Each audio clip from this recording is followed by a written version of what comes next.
Hello, True Health Seeker, and welcome to another exciting episode of the Learn True Health podcast. Today, I think, will be the most important and interesting interview you have ever heard. This information, to me, is absolutely crucial, essential for everyone to know. So I'm very, very excited that you're here to listen to today's interview.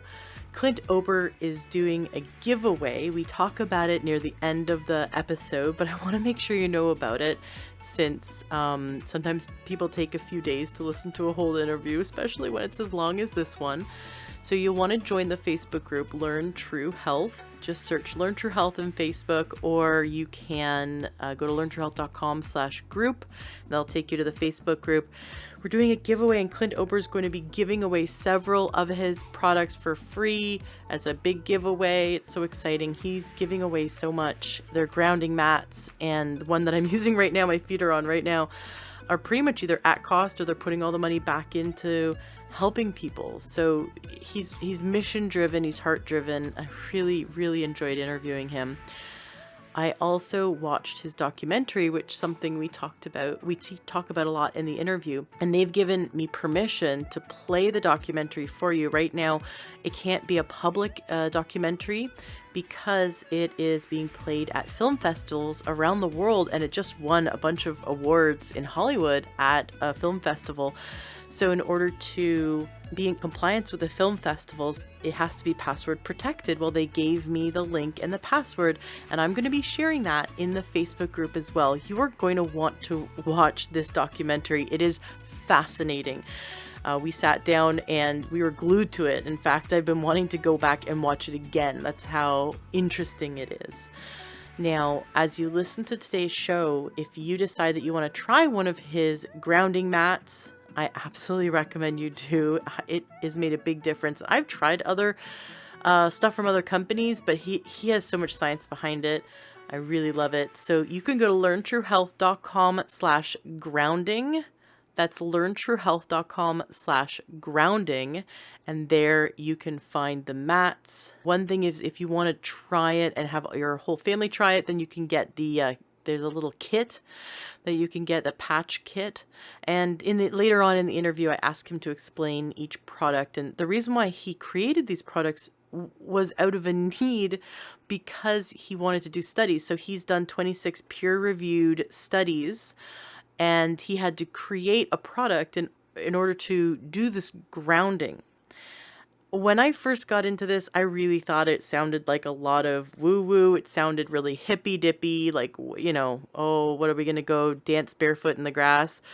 And that little skeptical part of me was like, are you kidding me? There can't be any science to this. This just sounds like a bunch of placebo.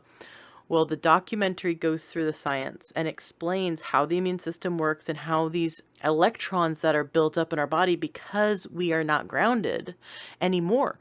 The shoes we wear, the carpets we walk on, throughout the day, we are not grounded. And so we're collecting electrons that you can actually hook yourself up to a meter, and you can prove that we're being like little batteries.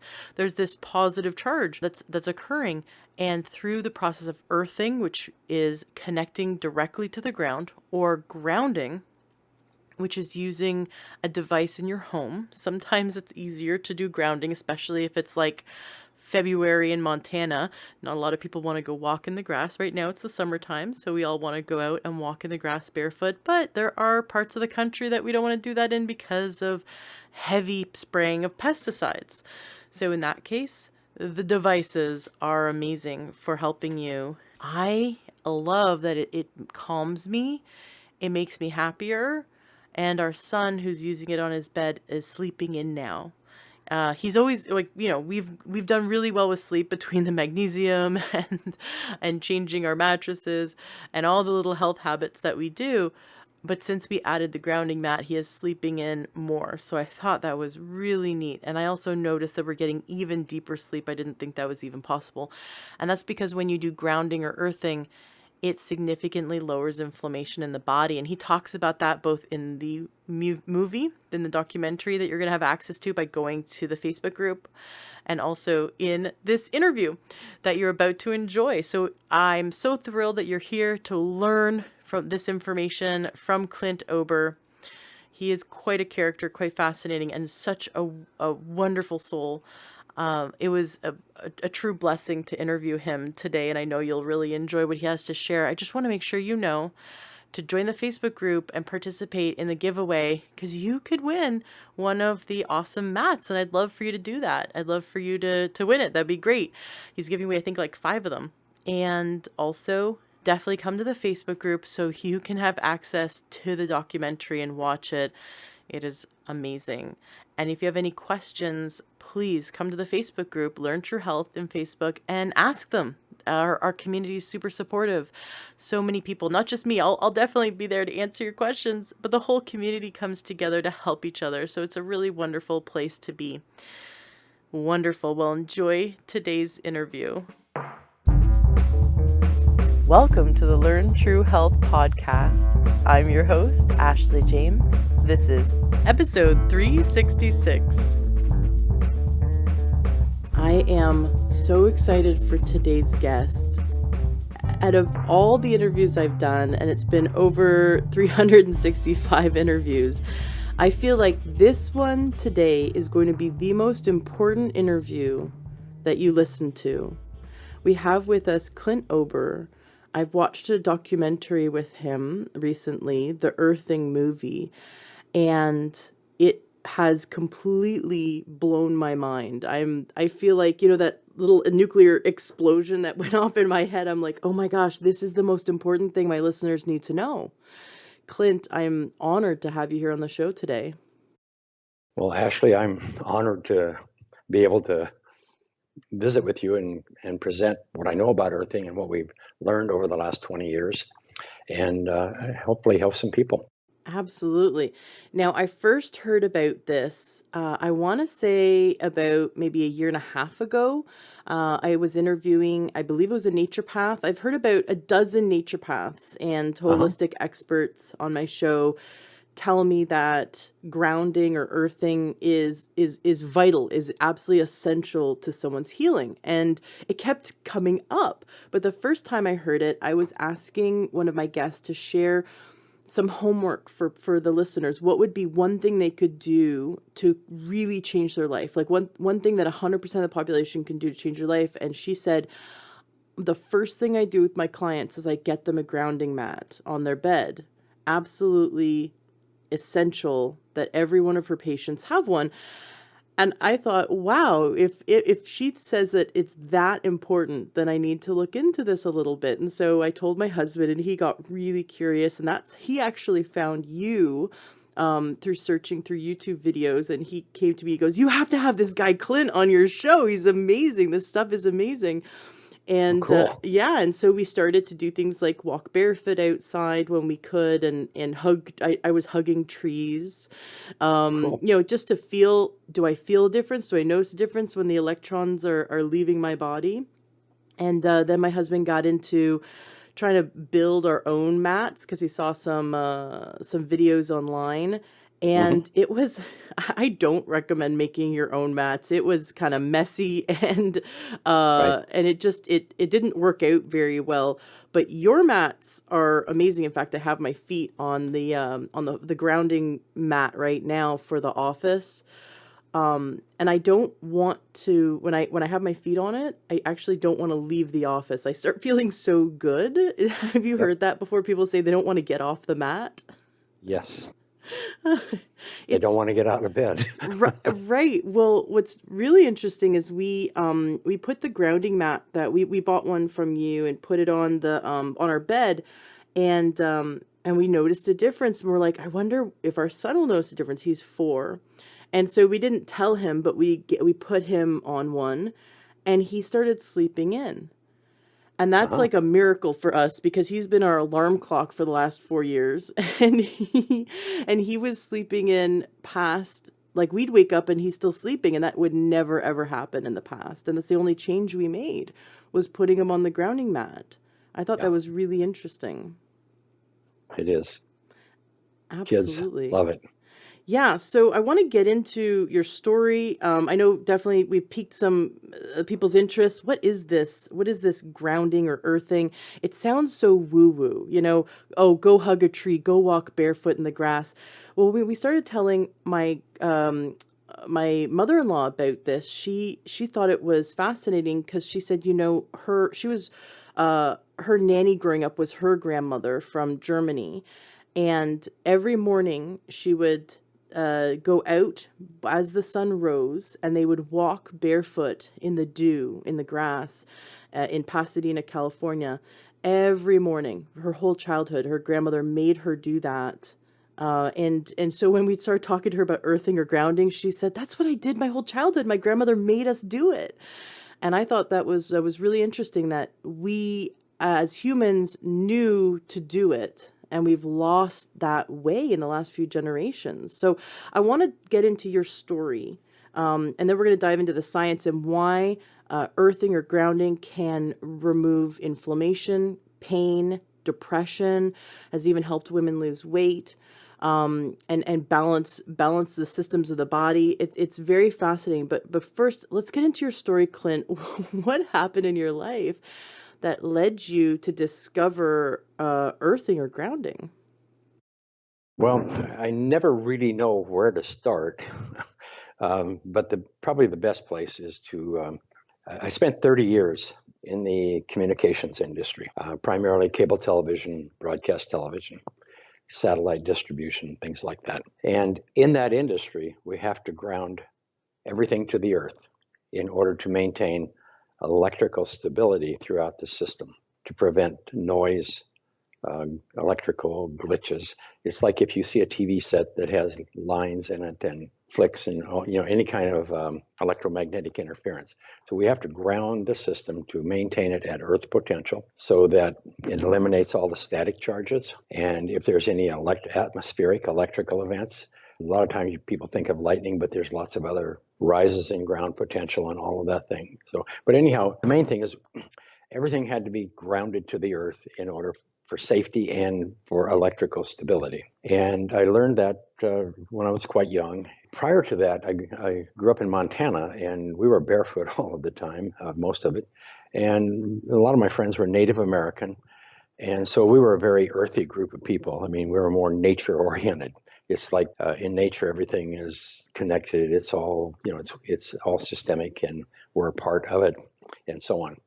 So, but anyhow, after I had a health event where I had a root canal, and as a result, an abscess in my liver, and I had to go in for surgery, and they had to remove a lot of my liver. And at the time, they didn't know how much they could remove and have it grow back. And I was young enough to get a new liver at that time. I was like 49. I'm 75 now. The problem was I didn't have time because of the condition I was in.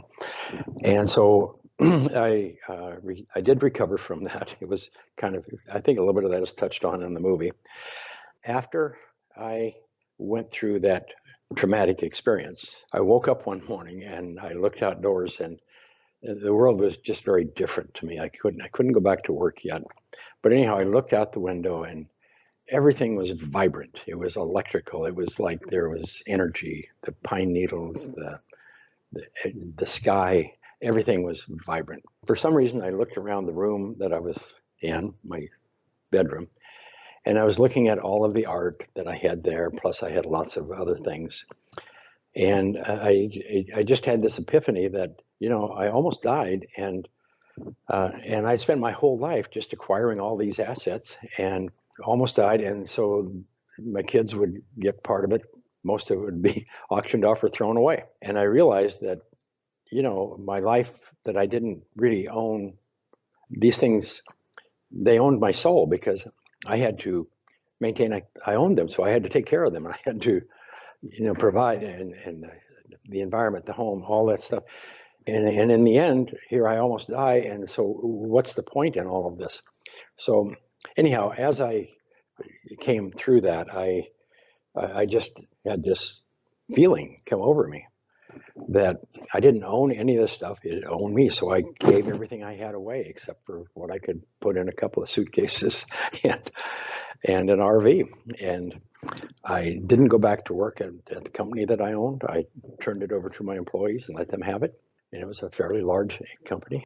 But I didn't want to make my life about work anymore. The main thing that went through my mind was I knew that I almost died because I went through all the processes. And when I recovered, I was different. I knew that this time, if I'm going to die again, I want to be able to be happy. I want to be able to look back on my life, not for anybody else or for any rewards or anything, but just to look back on life and say, I was worth being here. I was a contributor. I did something good. And so I disengaged from everything in my life, and I spent about 4 years driving around the United States in an RV, spending most of the time with my kids, grandkids, and in national parks. And I spent a lot of time alone. So I ended up down in Key Largo, Florida. One night I had this, felt like it was nature talking to me. I was looking over the bay, and there were some manatees and hosing them down a little bit and playing and having fun. But anyhow, I was standing there and watching the sunset over the bay, over the Gulf. I just had this feeling that I had to go do something. So I went in to the RV and I wrote on a piece of paper, become an opposite charge. And I didn't have any idea what that meant. An opposite charge to me would be, go out and stir up the troops, charge everybody up, get them excited, get them moving. And then the second thing I wrote down is status quo is the enemy. And and again, I didn't really understand that other than, change. So I didn't think too much about that, and I just kind of put that away. And then I just had this feeling I had to get back west, so I unplugged, loaded everything up, stopped to see a couple of my daughters on the way, and I ended up back in California. And I started driving around. I was looking for a place that I could just settle. And I didn't feel comfortable, so I went to Tucson. That wasn't right. So that night, I was driving up to Flagstaff because that's more like Montana, where I come from. And on the way, I stopped in Sedona, Arizona, and I pulled into an RV park late at night, couldn't see what was going on, just pulled into a space and parked. Woke up in the morning and I looked outdoors and I said, wow, I'm not leaving here. This is like living in a national park. And because of all the beauty and the energy and the feeling and it just felt good. So I spent about 2 years there. And in that process, I started doing, when I was a young kid, I did a lot of stage lighting and things like that for fun. So I started doing some lighting for all the galleries in Sedona and Scottsdale. I would just go in and help them light up their shows. And in many cases, you would have to redo their circuits or move lighting around. And so that kept me busy. But one day I was working on my computer and it kept crashing. This was back in 98, 97, 98. I knew that it was from static electricity. So I went and fixed the outlet so it was grounded, and then I put a piece of conductive tape across my desk and connected it to the ground.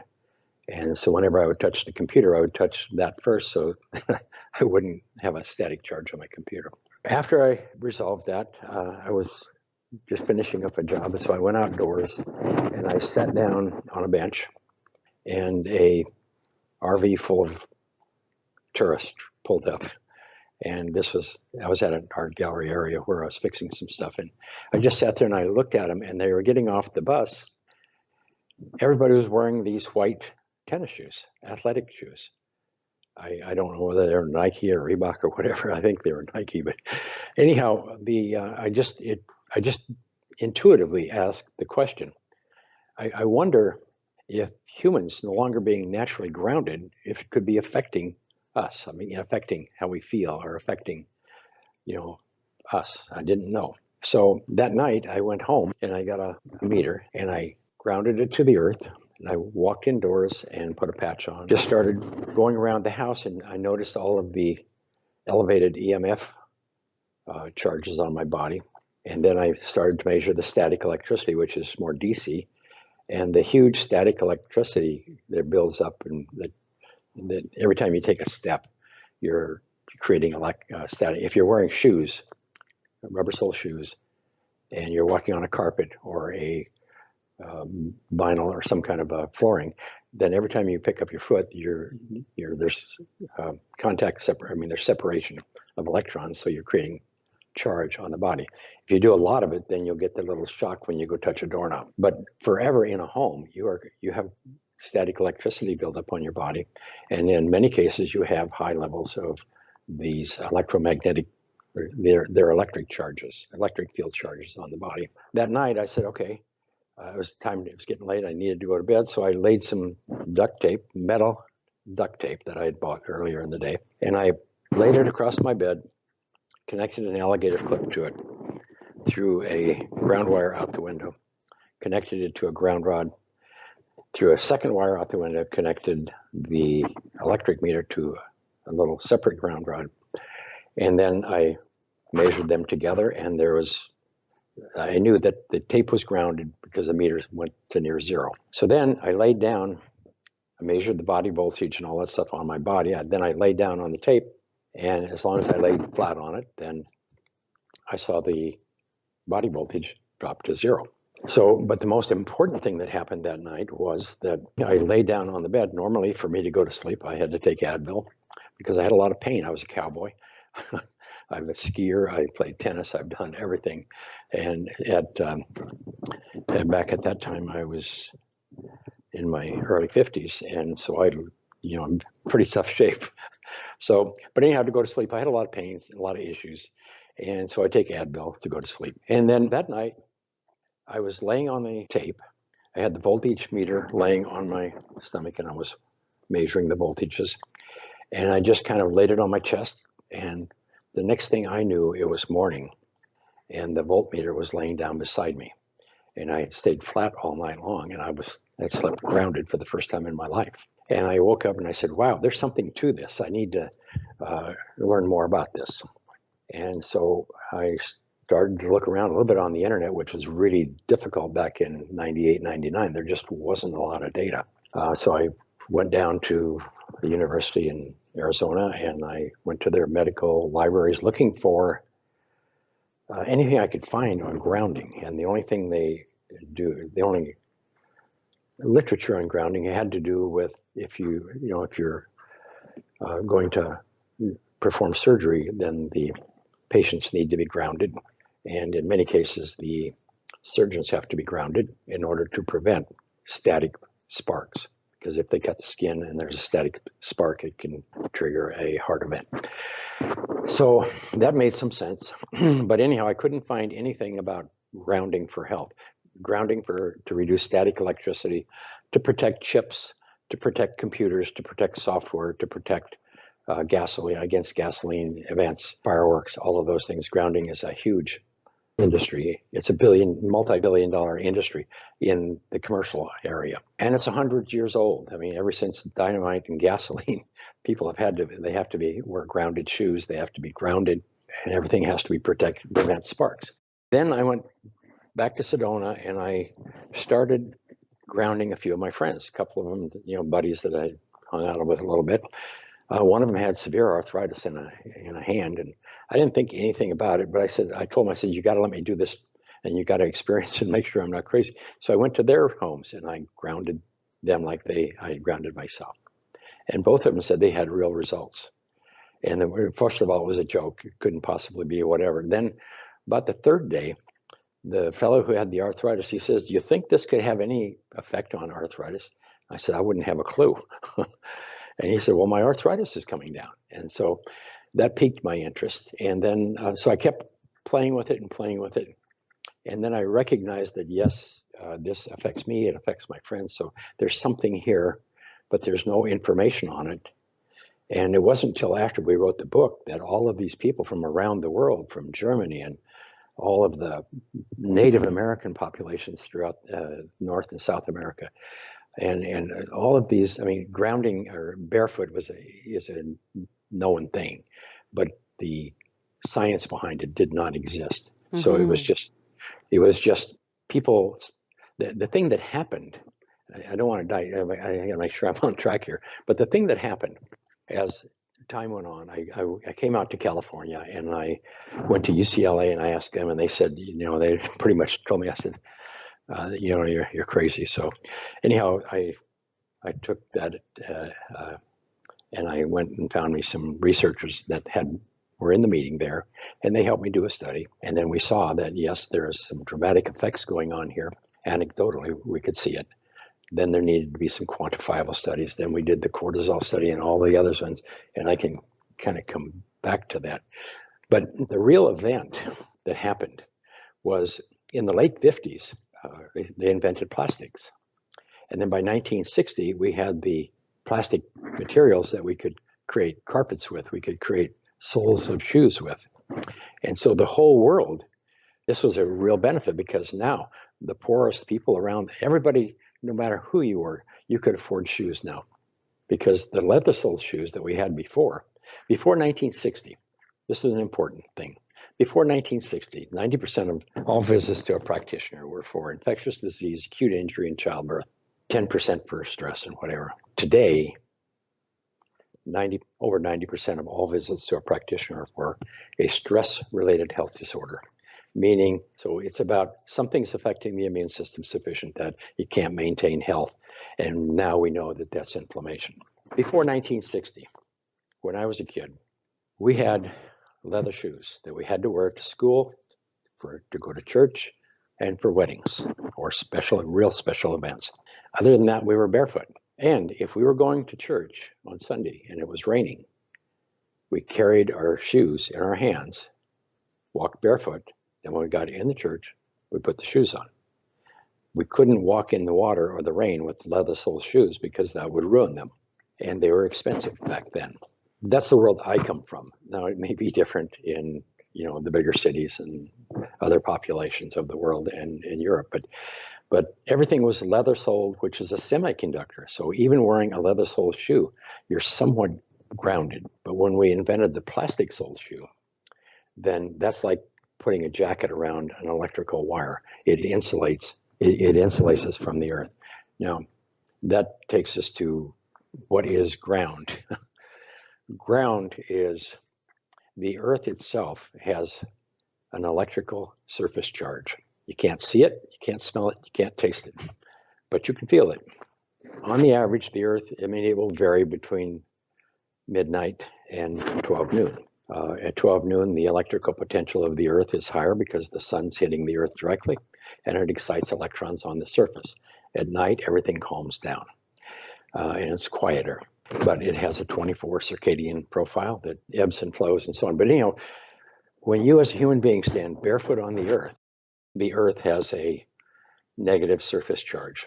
And the word negative, a lot of people would know this word because in a battery, it has a negative side and it has a positive side. On a little battery, on one end is positive, the other end is negative. How batteries work is you store electrons in one side, and then if you connect a wire to the other side, then the electrons will travel from the negative side to the positive side. That's how batteries work. But the earth is a huge battery charged by the sun.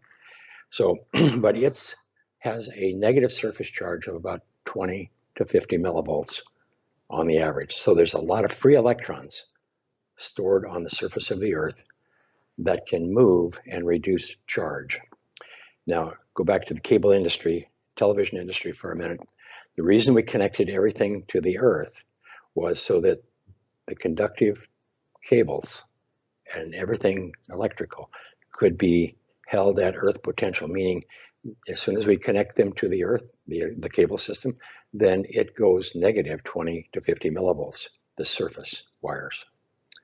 So if there's any charge or static, they're automatically absorbed by electrons coming from the earth up on the wire and neutralizing charge.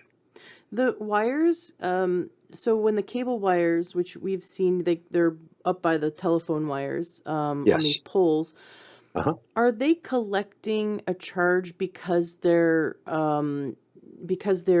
having the sun beat down on them, because they're in the positively charged environment of above ground? Like, what's charging them? It's mostly wind. Oh, interesting. So the wind is carrying the positive charge? It's the friction of the wind hitting the cable. And then you have the atmospheric charges. If a cloud passes over, then it's going to increase it's going to have a pull on the electrons on the Earth, and kind of they well up. There's a lot of temperature, wind, dust, all of the pollution, all of these things. But it really comes back to wind. Wind is the primary thing, because the wind is constantly blowing, and the cables there's a lot of friction being created between the wind, and the air and the atmosphere is positively charged.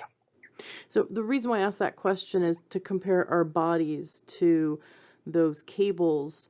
If those cables, which are just standing, like they're staying in one spot, can collect a positive charge, then Right. what happens to us? We're moving around, we're out in the wind, we're at our desk in front of electronics, and we're not grounded, we're insulated. Our entire life has become insulated, as you pointed out, starting in the 50s, because Yes. we are wearing our, Nike rubber-soled shoes or whatever, Reebok rubber-soled shoes, and all of our shoes now have that rubber, and we barely ever touch the ground with our bare feet or our bare hands. Very few people do. In fact, I had a guest say, if it wasn't for the fact that we had to wash our hands with a faucet, we would probably all die, because we accidentally ground ourselves at least once a day by touching a Right. faucet. Yes, and that's very true. For instance, most of the diagnosed autoimmune disorders, which we know are related to this, are female. Men have a lesser amount, but men live in different environments. They golf, they work on cars, they are outdoors, they do the lawn, they do various things. They incidentally get grounded. Oh, I see. Women get up in the morning, they're on a carpet, they go take a shower. They do get a little ground there in many cases.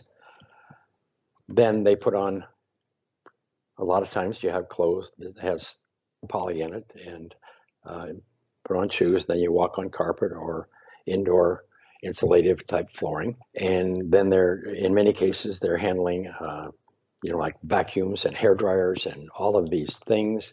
And then when they go to work, they walk to the car in insulated shoes, drive the car to work, get out of the car, go sit in an office that they are totally ungrounded in static or whatever, sitting in front of computers, all of the electric fields and the static electricity, and their bodies are just totally electrified.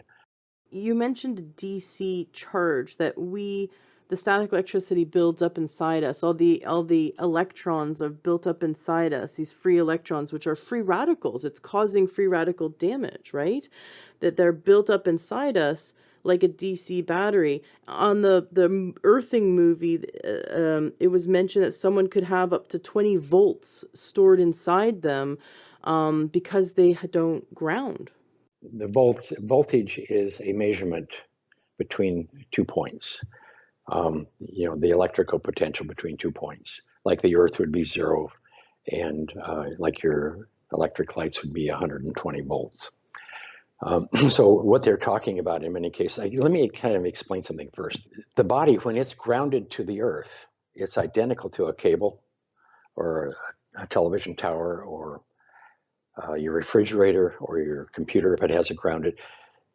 For instance, your refrigerator, it's grounded. The metal housing on the refrigerator is grounded, so it's identical to Earth potential. I mean, it has the same amount of electrons per square inch as the Earth itself does.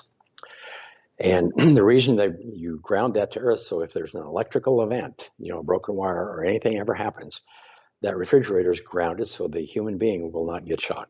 Mm-hmm. So the electrons from the Earth swoosh up the wire, and the breaker gets blown, and that's the safety side of it. But so what happens to a body? How does a body get voltage? If a human being is standing in their living room or laying on their bed and they are ungrounded, then their body is an antenna for electric fields. And electric fields radiate from all electrical devices. These are lamps, some computers, if they're not grounded computers,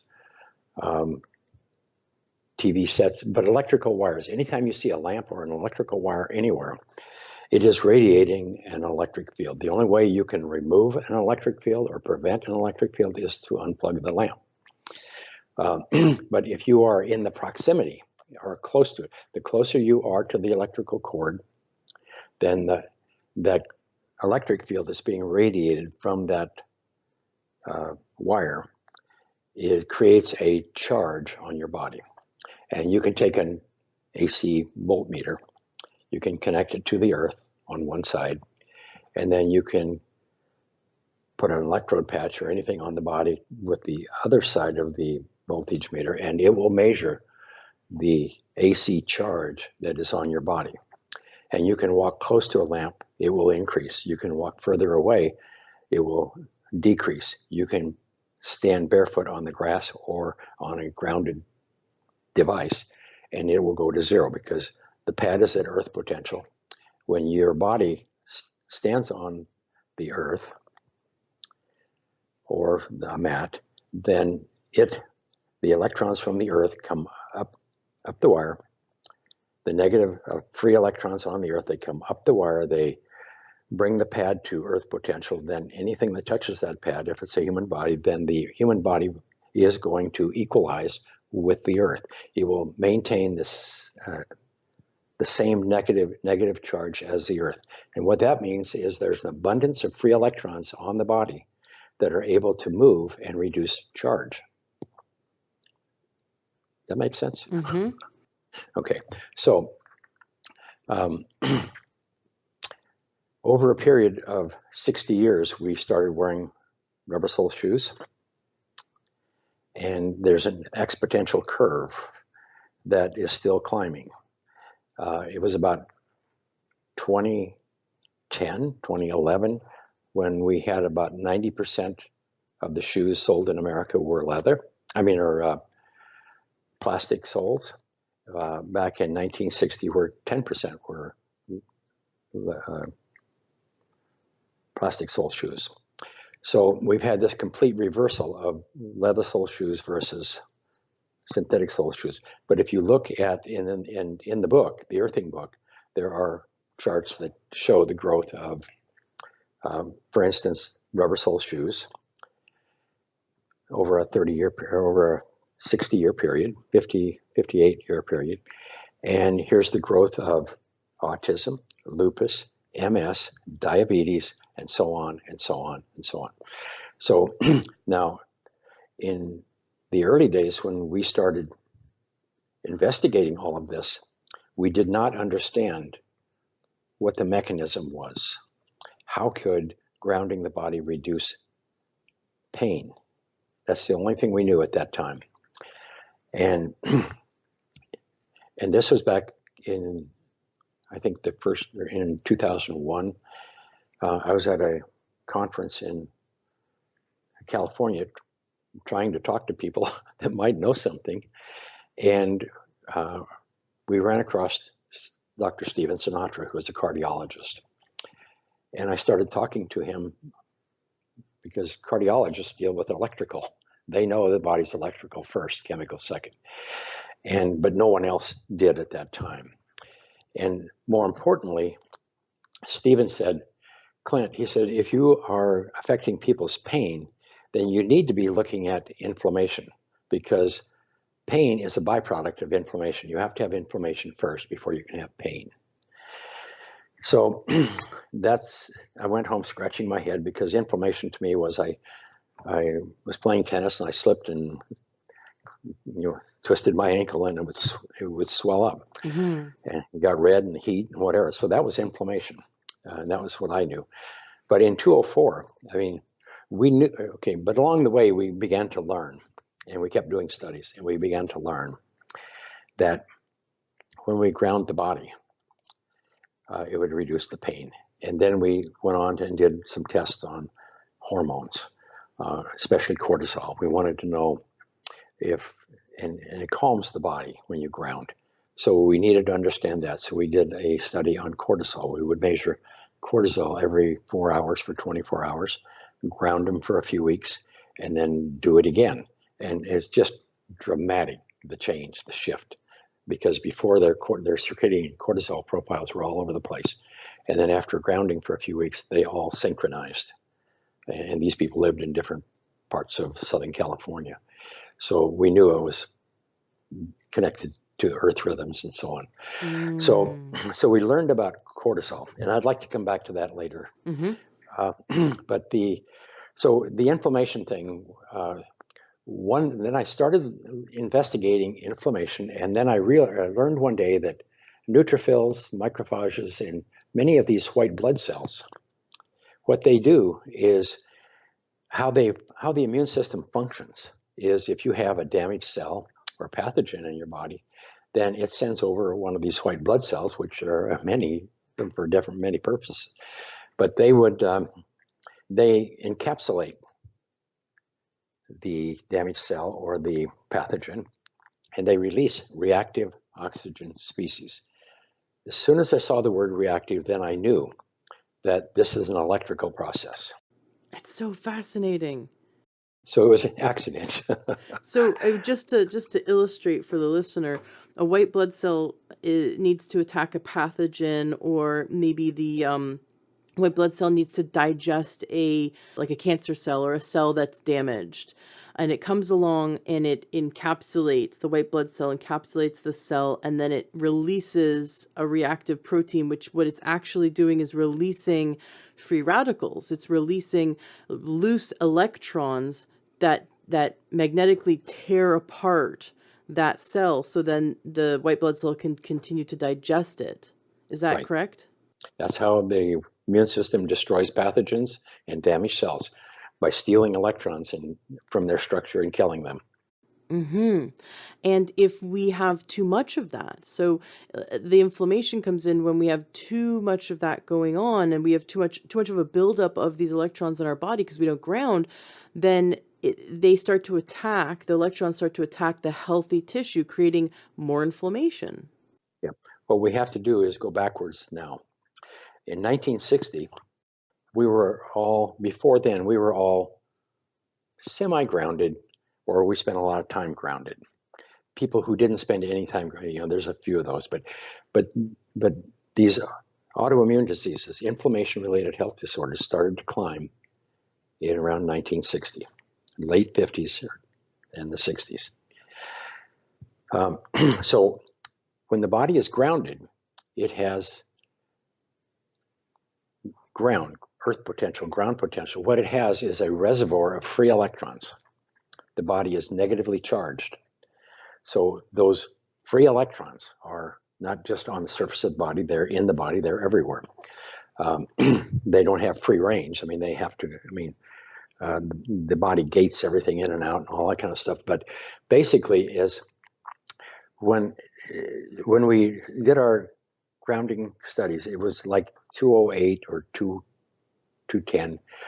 When I met with Stephen Sinatra back in Essex, Connecticut, and there was about a dozen doctors got together, and we're all trying to figure this out. So what we did is they drew blood from everybody and looked at the blood under a microscope, then grounded everybody for 30 to 40 minutes and looked at their blood again. And what we saw was a complete separation, automatic, perfect profile of the blood after they were grounded. But before, there was rouleau formation, like static electricity in peanuts. The blood was all stuck together.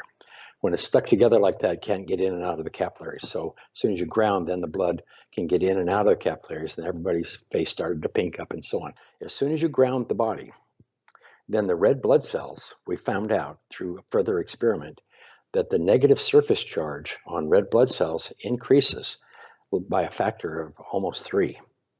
So now the red blood cells, being more negative, they can't stick together and they repel each other. So that's how nature maintains normal blood viscosity, the thickness of blood. But more importantly is as the blood circulates throughout the body and the negative surface, so if you have increased negative surface charge on red blood cells, you have increased negative surface charge on every cell in the body. So now when the white blood cells come over and release reactive oxygen and destroy a cell if there's any remaining radicals, free radicals. Then the blood can give up an electron here or there or adjacent cells. There's plenty of ground free electrons on the cells in that area that can absorb and reduce and prevent. The blood can give up an electron to a free radical, which prevents it damaging the blood or damaging the cell. So by grounding the body, in the past, we were always, the immune system was dependent on us maintaining a negative charge. A quick side note is, if you look at the animals who live in the wild, the elk, the deer, the coyotes, all the animals that live out there, cancer doesn't exist out there. They don't have plaque on their arteries. They don't have plaque on their teeth. They don't need to go to an emergency room when they get hurt. They can just go find a piece of ground, bury themselves in it, and heal up. But the animals who live indoors with their owners, they all manifest autoimmune diseases just like their owners. And they have a death rate of approximately 50% from cancer. Indoor domesticated animals. Now, a lot of people can say, well, it's the food, it's this, it's that, and so on. But the simple corollary is the animals in the wild are naturally grounded 24/7. They can't have inflammation in their bodies. And what fascinated me was the understanding of how the immune system works. Like you said, how the white blood cells work to attack and digest pathogens or damaged cells. Or destroy them. To destroy them, they use the free radical charge. Yes. And if we have too much of a buildup of that charge, then it attacks the healthy cells, and then we get inflammation because now the body is having to clean up the damage from these free radicals running through our body. And my listeners have heard about free radicals. We talk about how when you consume rancid oil or if you eat anything that's fried food, it's proven. I had Dr. Joel Furman on my show, and his book, his latest book, which is called Fast Food Genocide, he talks about the studies where they've proven that if you consume fried food on a regular basis, like once a week is a regular basis, that you have cut 10 years or more off your life. So that's free radical damage from eating fried, like fries, once a week. Let's say you go out and have some fish and chips once a week. You have automatically meant that you're now going to die in your 60s instead of in your 70s or 80s from that one choice. That's how bad free radical damage is from fried foods. And we think about free radicals as in we can get them from our food, and we need to consume antioxidants, which is all the fruits and the vegetables, to neutralize those free radicals. But no one thinks that we need to ground ourselves to release the free radicals, because the free radicals are just these loose electrons, right? Let me try to straighten this out a little bit. If the body is grounded, then it is negatively charged. And you can't have inflammation in the body when it is grounded. Pathogens, or free radicals, every time you take a breath, you're breathing in all kinds of particulates. And the lungs, they create problems in the lungs, and the immune system has to clean all that up. Even if you're healthy, if you have asthma, you know it for sure.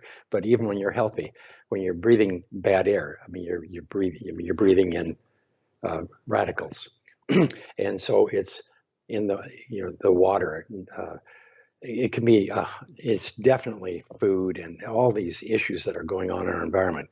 But what the grounding is all about is when you ground to the earth and your body is negatively charged, then our working hypothesis is, and that's what we've kind of proven, is if you get grounded and stay grounded 24 hours a day, and you saw the movie, and you saw the lady with MS, I told her, I said, I can help you, but you got to do this. You got to ground 24 hours a day and stay grounded until you get well. And you saw her story, I believe. Mm-hmm. So So anyhow, if you get grounded and stay grounded 24/7, here's what happens to the immune system. If you're ungrounded, the immune system, you have the buildup of these radicals, whatever source they're coming from, food, all of it, and from metabolism. Just the body itself creates a lot of radicals. So when you're grounded, the immune system provides free electrons everywhere in your body, all over the place. Okay, radicals that are produced are reduced. Radicals from a white blood cell, it produces reactive oxygen in order to reduce and tear apart that pathogen. Where inflammation comes from primarily is if there's any remaining radicals, they don't build up. They will only last for 10, 20 nanoseconds at the very most. They're going to reach and grab and steal an electron from something in the vicinity. And the only real thing in the vicinity is another cell, another normal cell in the body. So they reach over and attach to and grab an electron from a healthy cell and damage it. And so that neutralizes those radicals. But in the meantime, now we've damaged another cell. So metaphorically, a message goes out to the immune system, hey, something has got me or still here. And so it sends another neutrophil. And the neutrophil, if that cell can't be repaired, then it has to, depending on the damage, then it destroys that cell. So then if there's any reactive oxygen left from it 10, 20 nanoseconds later, it's going to steal it from another cell. And so that's like burning a log. That's how, oxidation. So the immune system is oxidizing healthy tissue. So you're not storing free radicals. What you're doing is you're building up free radical damage. So now the immune system, rather than do what it would normally do, like take care of the electrons, take care of the pathogens from breathing or water or food or some of these other things. And you can overwhelm the immune system with any of them, but let's just say in a normal situation. So now the immune system can't fight the things that it would normally do during the day. It has to go and spend all of its energy and resources trying to manage the free radical damage and to stop the burn. But it's creating more burn as it's trying to fix it. And so it's stressing the immune system sufficient that the body can't maintain health. And then doctors say, why is it, under a microscope, why is it that the immune system is attacking supposedly healthy tissue? This must be an autoimmune disease. When pathologists look, because pathologists are like, well, there was nothing wrong with the thyroid. Why is the body constantly attacking the thyroid, for example? And what you're saying is that it is this chain reaction that when we are not grounded, it's a chain reaction that's happening at the size of an electron, at the size of an oxygen molecule. And so, of course, a pathologist with a regular microscope can't see that supposedly healthy tissue was damaged because the immune system could not do what it's supposed to do because we're not grounded. So we need to ground ourselves we constantly, as much as possible, need to. It's not just go out once a day and walk barefoot for 5 minutes. It's all day long. We need to ground ourselves so that we are at Earth's potential, which is releasing all that positive charge, so the white blood cells can do their job, because otherwise the white blood cells end up damaging the body in the process of trying to do their jobs. Yeah, it's collateral damage. So an autoimmune disease is collateral damage of not grounding ourselves throughout the day. All autoimmune diseases are related to the dysfunctioning immune system, because the immune system is oxidizing healthy tissue. Have you seen people cure their own autoimmune disease by grounding themselves throughout the day? Thousands. this is why I said at the beginning that this interview is going to be the most important interview that everyone's listened to. I've done so many interviews and such great information, but my goal has been help people get to the root cause. Right. And this is the root cause. It's ground, meaning it's base. It's at the very foundation of health. You have to have this. I mean, throughout all time, the human body was grounded, like the animals are in the wild now. And autoimmune disease was not the problem. Infectious disease, acute injury, childbirth, all those were the main, war and famine and so on. But environmental inflammation-related health disorders, autoimmune diseases, are 100%, I believe, related to loss of ground. The body has lost its electrical ground. It lost its ability to neutralize positive charges. In this case, reactive oxygen species. Now, you can drink a glass of water; it's going to help, and if it's more negatively charged, it's going to help. But you can't drink water all day long, every day, all day long. There's not enough free electrons in a glass of water. Blueberries, certain types of berries are much more beneficial than others, but you would have to have a blueberry drip. My husband would agree with you. He eats like 2 pounds of blueberries a day. It's his favorite food. So exactly. It's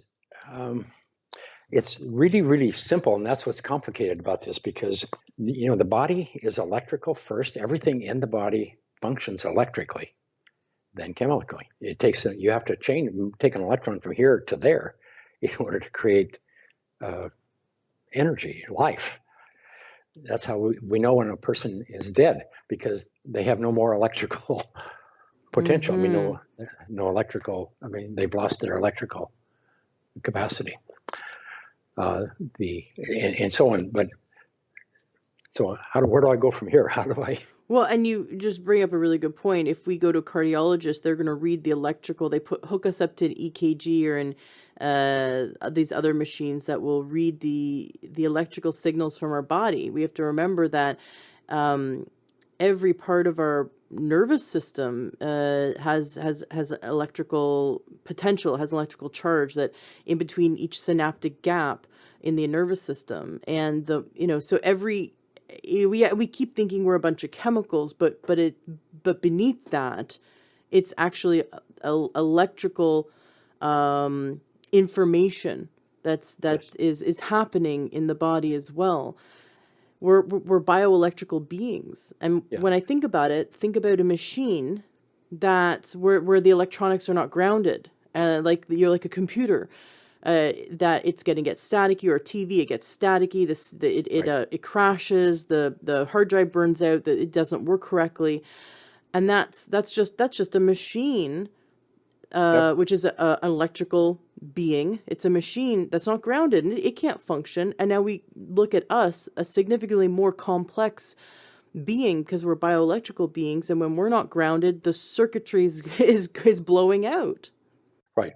That's part of. But you also have to recognize that every cell in the body functions electrically. You have an electrical surface charge on the cell and an internal electrical surface charge, and and how it takes information or nutrients in and takes other things out is through repolarization. So anytime there's a difference of a few volts on a cell, then they'll depolarize, repolarize. And so everything is electrical first. The body is the most electrical thing in the environment. There's nothing on earth that's more electrical than a human body. I want to talk about some of the studies that you have participated in, because where we left off on your journey was that you had gone to universities and they kind of threw you out, laughed you out of the university, and Right. since then you have conducted 24 peer-reviewed studies that are monumental.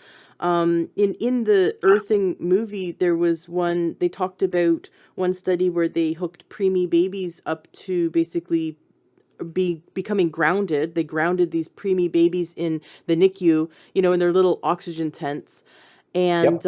and they had outstanding results. Can you share the results from that study?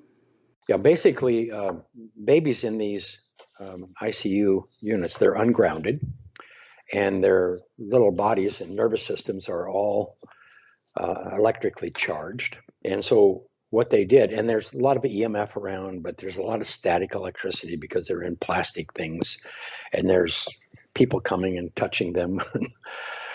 So anyhow, what they did is they took, I think it was like 24 preemies, and these were babies that were prematurely born by some number of, these studies are all available on the earthinginstitute.net for detail. But in just to give you a general concept, what they did is they put a simple electrode patch on the babies and grounded them to the earth via the electrical ground. And babies, they're totally stressed. Their heart rate variability is really significantly challenged, and they're just in this wired state, and it causes all of the colics and a lot of the problems that these babies experience. So what they did when they grounded them, then they measured everything, of course, and what they found was that there was like a 60-70% increase in normalization of vagal tone, and the vagal tone is the calmness of the balance of the autonomic versus the parasympathetic versus the sympathetic, normalizing and normalizing heart rate variability. Then the babies would calm down, circulation would normalize, and all of these things. And it was universal across the board. And so that was the first study, and that was done at I think at the Hershey Children's Clinic in Hershey, Pennsylvania, University of Pennsylvania, and so on. So that was a really, really good study, because here we find that grounding normalizes vagal tone. What that means is you have a parasympathetic nervous system, you have a sympathetic. The sympathetic nervous system responds to anything in the environment: noise, wind, cold, somebody breaks something, just whatever, or stress of whatever's going on. So the sympathetic is on one side of the body pushing, and it's like a fight or flight mechanism. Mm-hmm. If you see there's a bear in the woods, so cortisol spikes. And in the beginning, that's not a problem. But as time goes on, the parasympathetic, it's releasing hormones to modulate the response of the sympathetic so that you will stand still for a split second to determine if you really need to run or if you really need to fight. And that calms down the response. But eventually, if you live in a chronically elevated sympathetic state, that means you got noise and everything, chaos going around you in your life all the time, then what happens is the parasympathetic has limited resources. So it's going to run out of hormones and whatever. And then all of a sudden, the sympathetic will start overdriving. And that's when you get this, what's going on with these babies. I mean, this challenge, their bodies are just screaming. And it's the same with adults. I mean, people who they're wired. And take a look at our kids. They're especially in classrooms, they're wired. They're totally, they're just jumping in their skin. And so anyhow, that's, so by normalizing vagal tone, what you're doing is to me, you're giving the body itself a reference. It's connected to the earth, so it's got a reference. So the inflammation that is created by the sympathetic over-responding, the negative surface charge of the earth, as the electrons come into the body, the negative electrons come into the body, then they're reducing the positive charges in the body, and that calms down the system. And then the parasympathetic can recover or begin to recover. And for people who have chronic fatigue, adrenal burnout, all of these issues, this is what it's about. But anyhow, so here we have a Class A study showing that just simple grounding puts out the fire of inflammation, calms the nervous system, and stabilizes the heart rate variability. That's powerful. And now we just have to convince people that babies and adults and children are they're all the same. Their nervous systems are all the same. So if a child in school gets up in the morning, puts his tennis shoes on, and then he spends his whole day insulated from the earth, that's why we have a lot of this high anxiety and irritability and chaos. Mm-hmm. And I'm just seeing it with our 4-year-old son. We don't feed him sugar. We don't, overstimulate him with TV or anything like that. And he hasn't had any trauma in his, childhood. So he's just, he's just average, healthy, happy, but he hasn't been grounded a lot. We always put his shoes on, and maybe once in a while he'll play barefoot. He in fact, when we're outside, he usually throws his shoes off. That's just his instinct to do so. But Yep. which is great. He knows to ground himself. But just putting him on the grounding mat to sleep on, and it couldn't have been placebo. He didn't know he was on it. He was asleep Right. by the time we put him on it, and he started to sleep in, 2 hours more than he normally does. We get him to bed by 7. He'd usually wake up at 6:30 or 7, and he's been sleeping until 9. So his Wow. his Good. nervous system just went and relaxed because he was grounded from using your grounding mat while he was sleeping. Right. That's what it's all about. These kids need lots of sleep. Yeah, they do. They do. Absolutely. So tell us about those people that you said that were in different parts of California that all had, cortisol issues, that were all under stress, and that you said within a matter of weeks that they began to like connect to the Earth's rhythm. Yes. What we found, and it was really interesting. Now, this isn't brand new. People in the communications industry knew this back in the early days of before telephone, when we had Western Union, those kind of ground wires. So they had to know at different times of the day they could only send messages because the sun affected the signals. If there was no sun, then you weren't going to get a telegraph message, and so on. And so, but anyhow, we knew that the electrical potential of the Earth from the communications industry plays a big role in everything traveling on the surface of the Earth. So what we did is we took a handful of people. I think there was 8 or 9 people in this study, and this was done by an anesthesiologist. And what we did is he measured the cortisol every 4 hours for 24 hours, 8 p.m., midnight, 4 a.m., 8 a.m., noon, and 4 p.m. Now, in the book, these charts exist there, and they're also on the Institute under the cortisol study. But anyhow, if you look at it, the first chart looks like spaghetti.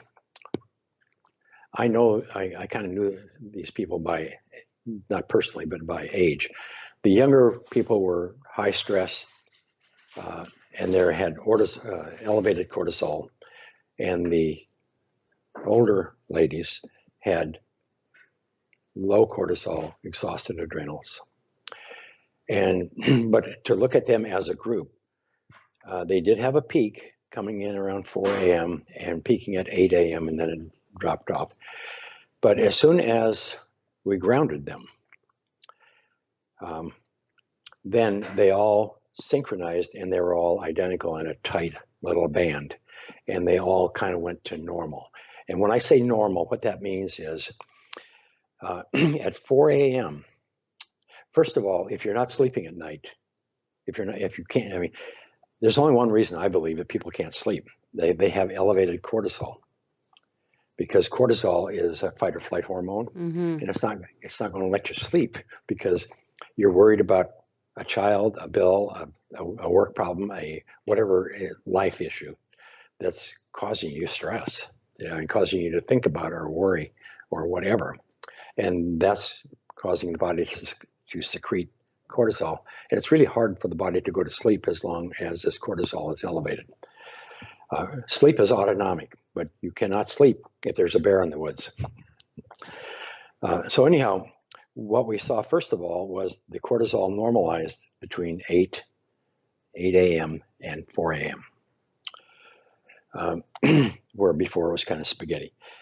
And then at 4 a.m., we saw the cortisol rise from like, I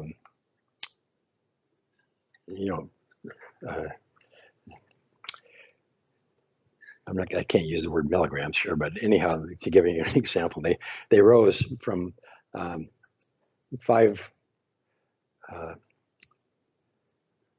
let's just say 5 milligrams, all the way up to 50 milligrams, or about 40 milligrams at 8 a.m. So you have this at 4 a.m. in the morning, then the body starts producing lots of cortisol. And that cortisol is to create the energy that you're going to need to get out of bed. A lot of people who have heart attacks, it's because of low cortisol in the morning heart attacks.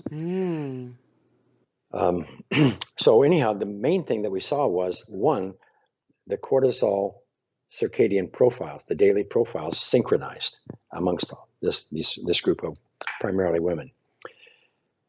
But more importantly, we, in the original study, I mean, the 3 of them, they were outliers, and we couldn't figure out why, because their cortisol would peak, start climbing at 1 in the morning. And so they couldn't sleep. And what we found was these were stewardesses. These were three stewardesses that were based in New York, but they spent half their time in San Diego. So they were on the nonstop flight to San Diego. So, but the majority of their time they lived in New York. So when they come to San Diego and their circadian cortisol rhythms are off 3 hours.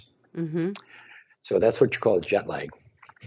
So what we learned is, one, jet lag is real, but what we learned was, if you go stand on the earth for 15 minutes after you fly from East Coast to West Coast or vice versa, you stand on the earth for 15 minutes, it resets, or you ground, it resets your circadian cortisol rhythms. Oh my gosh, that is so amazing. When I was 16, I flew with my parents from Toronto to Honolulu, Hawaii. And the first thing I did, and so, you can imagine that was a long day of flying, but it was like the middle of the night for me. And the first thing I did at the airport was kick off my shoes and stand in the grass. I just had to. It was like a calling.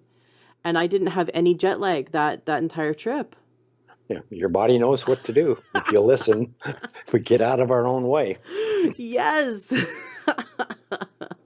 That is so cool. Well, my husband had, when we first got into this, he had built our own mat, and it was a big pain in the butt. And so I can tell people that, yeah, you could go out and buy all the materials and try to make your own, but I don't recommend it. It was a big pain in the butt, and the thing fell apart, and it was kind of expensive for how not professional it was. But your mats, I am in love with. They're very low profile. You don't even notice like you're sleeping on them. Right now, my feet are on the one in the office one, but when we're lying on the one on our mattress, we don't it's not bulky. It's and I know it, I really feel it. It's just, people might say it's a placebo, but there is a difference. So my husband, the plug is on his side, and because it's plugged into the ground, and you have a device that comes with the kit that that you test the electrical outlet to make sure that it's safe and that it is in fact a safe ground. I want to talk about that next. But I can tell when it's not plugged in and when it is plugged in. So he'll do, like, it's just been a little bit of an experiment, but he had it plugged in, and then he had it unplugged, and then he had it plugged in again over the course of a few days, and I noticed a difference. So I didn't know when he had it plugged in, when he didn't, but I could lie on the bed and I could feel whether or not the grounding mat was grounded, was it plugged into the ground or not. I do have some questions about this. So we did try the, put a wire out the window into the ground, and not everyone can do that because a lot of people live in condos. Um, and and that's kind of a pain in the butt because you have to figure out how to get around your screen on your window. I like your system much better. It's cleaner, it's low profile. You just plug it right into the ground. I appreciate that. But I do have a question about electromagnetic fields. So if an outlet is there beside your bed, isn't it giving off an electromagnetic field? And when you're plugging into the ground, would that also bring the electromagnetic field of the outlet onto the grounding mat? Well, that's what the EMF industry, that's their big story. From an electrical point of view, and the reason we ground everything in the communications industry and ground all of our equipment and put up shielding to prevent all this stuff. But basically what happens is when you are grounded to the earth is infinitely large, body's infinitely small, relatively speaking. But when you're at earth potential, you have the resources of the entire earth to Mm. hold your body at earth potential. Mm-hmm. If you are ungrounded, and then you are an antenna for electric field charges. Because the atmosphere is positively charged?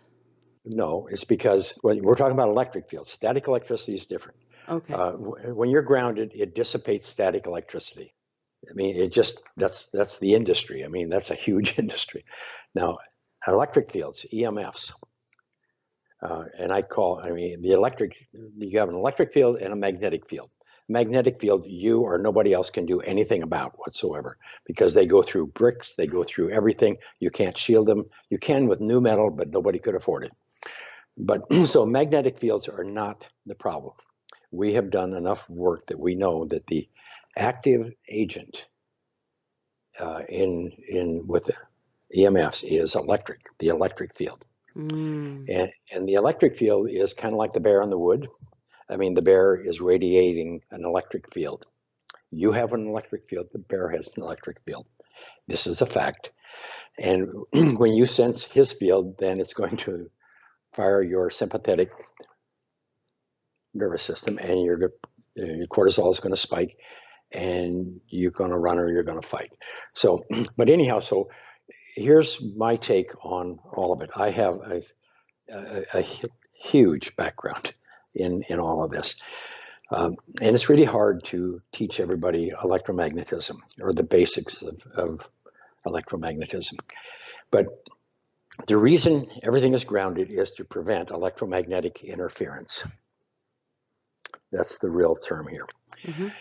So what we're trying to do is prevent electromagnetic interference in the body. And how does an electric field create interference in the body? First of all, you have to know where they come from.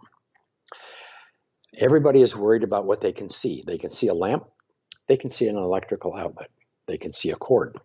But what they can't see is when your house was built, before the wallboard went up, all of the studs and everything were put in place. Then an electrician came in with a drill, and he drilled all of the holes going across the timbers at waist height to an electrician. Mm-hmm. If he's short, they're a little lower. If he's tall, they're a little higher. And then he ran all the wires through those holes, up and down, to the outlets, to the switches, to the ceiling, whatever, and around the whole house. So then if you see a house before they put the wallboard up, you'll know and recognize that it's a cage of wire. There's electrical wires running everywhere. Mm. So, but that isn't so much the problem. It is a problem, but that isn't so much the problem. The problem is now they put the wallboard up and the carpet's down, and they bring in the mattress and the box spring. and they bring in the nightstands and the lamps and whatever else. So you would think that the lamp's probably the biggest problem. But in fact, I hate to tell people these things because you can't, if I don't like to tell people something they can't do anything about. And that's what the state of California Health Sciences told me. They said, do not go out and bother these people and tell them that they have a problem unless you got a solution. And the solution has to be no cost or low cost. And that's another little story here for me to tell. That's why these products are low cost and why I preach barefoot. It's no cost. But anyhow, I'll go ahead and I brought it up, so I have to finish it. But anyhow, so you put your mattress up against the wall. Then you put your pillow up at the end of your mattress. Then you go to bed and everything's beautiful and whatever. But you are more affected by the electric fields radiating from the Romax in the wiring at the head of your bed because your head is within 6 inches of those electric fields. So the body at that point is an antenna. A lot of people say, oh, all you got to do is ground the springs of the mattress, or you ground this, you do that. That's crazy. The body is an electrical, it's every bit as much of an antenna as the springs in your mattress or the lamp in the corner or anything else. So the only thing you can do is turn off the electrical in your bedroom at night. There's no other option. And I hate to tell people that because it's expensive. Most people can't afford it. Most people can't comply with things like that.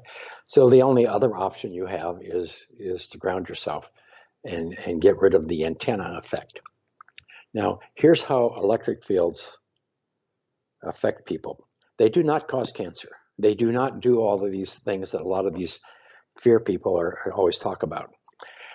What they do is the hair on your skin, on your arm and your head, it's really an electrical antenna. It can sense. It's like the bear in the woods. In the old days when there wasn't all this noise in our environment, if you were out in the woods, you could feel a bear. You couldn't see him, you couldn't smell him, you couldn't hear him, but you could feel him. You knew he was there. And so what you did is you looked for safety, or your cortisol came up and you were prepared to run or fight. Now, and then as soon as the problem went away, cortisol went back down, life was back to normal, everything was happy and good, and you were grounded. So any inflammation that was created from that charge of cortisol is automatically dissipated via the immune system and ground. So now, today, we have the mailbox is a bear in the wood, the phone's a bear in the wood, the screaming child is a bear in the wood, the boss is a bear in the wood, the traffic is a bear in the woods. So our sympathetic nervous system, which is sensing all of these environmental things. And now we have this electric field that's radiating from these electrical appliances and devices and so on. And the hair on your arm can sense that. And it's holding your body in a chronically elevated sympathetic state, as is everything else in life. Wind can do the same thing. Chronic noise. There's many things that can do the same thing. So anyhow, if you're sleeping ungrounded and your body is an antenna, or you are in an environment where you're exposed to a lot of electric fields, and you are wearing rubber sole shoes, then you have this. When you're in a chronically elevated state, what you're doing is your body's pumping cortisol. Your sympathetic or your parasympathetic over here, which is operating on hormones, it becomes exhausted. So it can no longer function and maintain, that normal state. So anxiety, irritability, and depression come next. Then comes diabetes, and lupus, MS, et cetera, cancer, et cetera, heart disease, et cetera. Because our body is taxed. So, but electric fields themselves are not the problem. It's not being grounded that's the problem. It's not being grounded because the human body throughout most of time, most of existence on this planet was grounded. The immune system had that resource to function and be the mop to clean up the excess free radicals or to prevent free radical damage to healthy cells. So that's my take on it. Now, a lot of people say, well, I've got to fix my electric fields. Well, that's maybe 4 or 5 or 6 on the list. It's probably your food. It's your toxic work environment. It's your toxic relationship. It's all these other things. Not enough time. Not enough time sitting in the park. Not enough time walking. Not enough time waking up and becoming a little more conscious about our environment and nature and who we are and how we relate to it, and that we're a part of it. And we have separated ourselves from it. But anyhow, one thing that's beautiful about the body is you put it back in, you ground it and put it back in nature, and you just eat some nice healthy food, do a little exercise, the body returns to normal. Take the stress off the immune system, stop the inflammation, take the stress off the immune system. The body only knows to do one thing: return to normal. And you have to remember, health is the body's most natural state. If anybody's got a health problem, then they're doing something, or they're in an environment that their immune system is challenged and can't maintain health. And it manifests differently. It's like the fellows at Ritker and those folks at Boston, Mass. When they came out with that article in 2004, cover of Time magazine, and it showed the body on fire, and it said inflammation.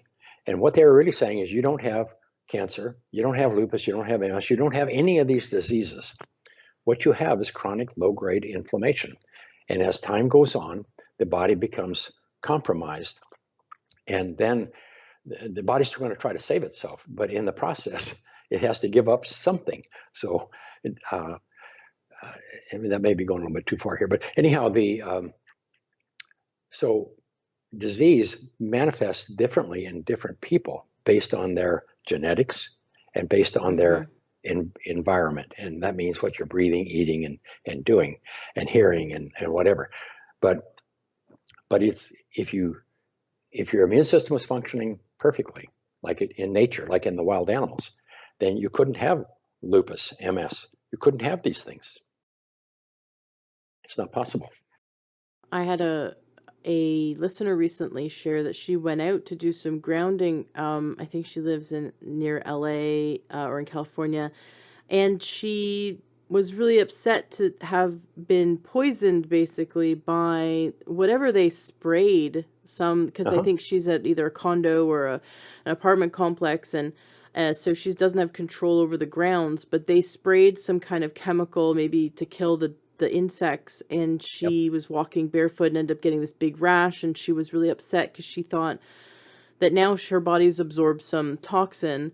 And I was just last night chatting with a chiropractic friend of mine, a chiropractic doctor in Las Vegas, and I used to live in Las Vegas, and many houses or condos, those grounds are sprayed with all kinds of chemicals. And so I was telling her, you should go do some grounding. And she goes, I don't know where could I go? Every park is sprayed. Some people, like I can go in my backyard. I live in Washington State, and I can go. There's lots of places I feel comfortable and safe going because I know there's no pesticides. But there are so many places, especially in the cities, where we just don't know what's on that grass. And so we're not really sure that it is safe. Or in the wintertime when there's snow, I'm also from Canada originally. And so there's like 6 months of the year where we would not go barefoot outside. So I really like the low cost solution you created, which is the grounding mats for when we're at our desk, for when we're sleeping. That allows us to ground, 8 hours a night on our bed, right, and all throughout the day in our at our desk. And then if we can go outside in nature, which is obviously preferable, if we can access some a healthy patch of grass or ground that we know is not has not been sprayed, then that's good as well. But it's not something that we do once a week for 5 minutes and think that that's enough. Like, I'm really getting that it's something we need to ground ourselves as much as possible. Dr. Joseph Mercola was on that documentary saying that 95% of the time he is grounded.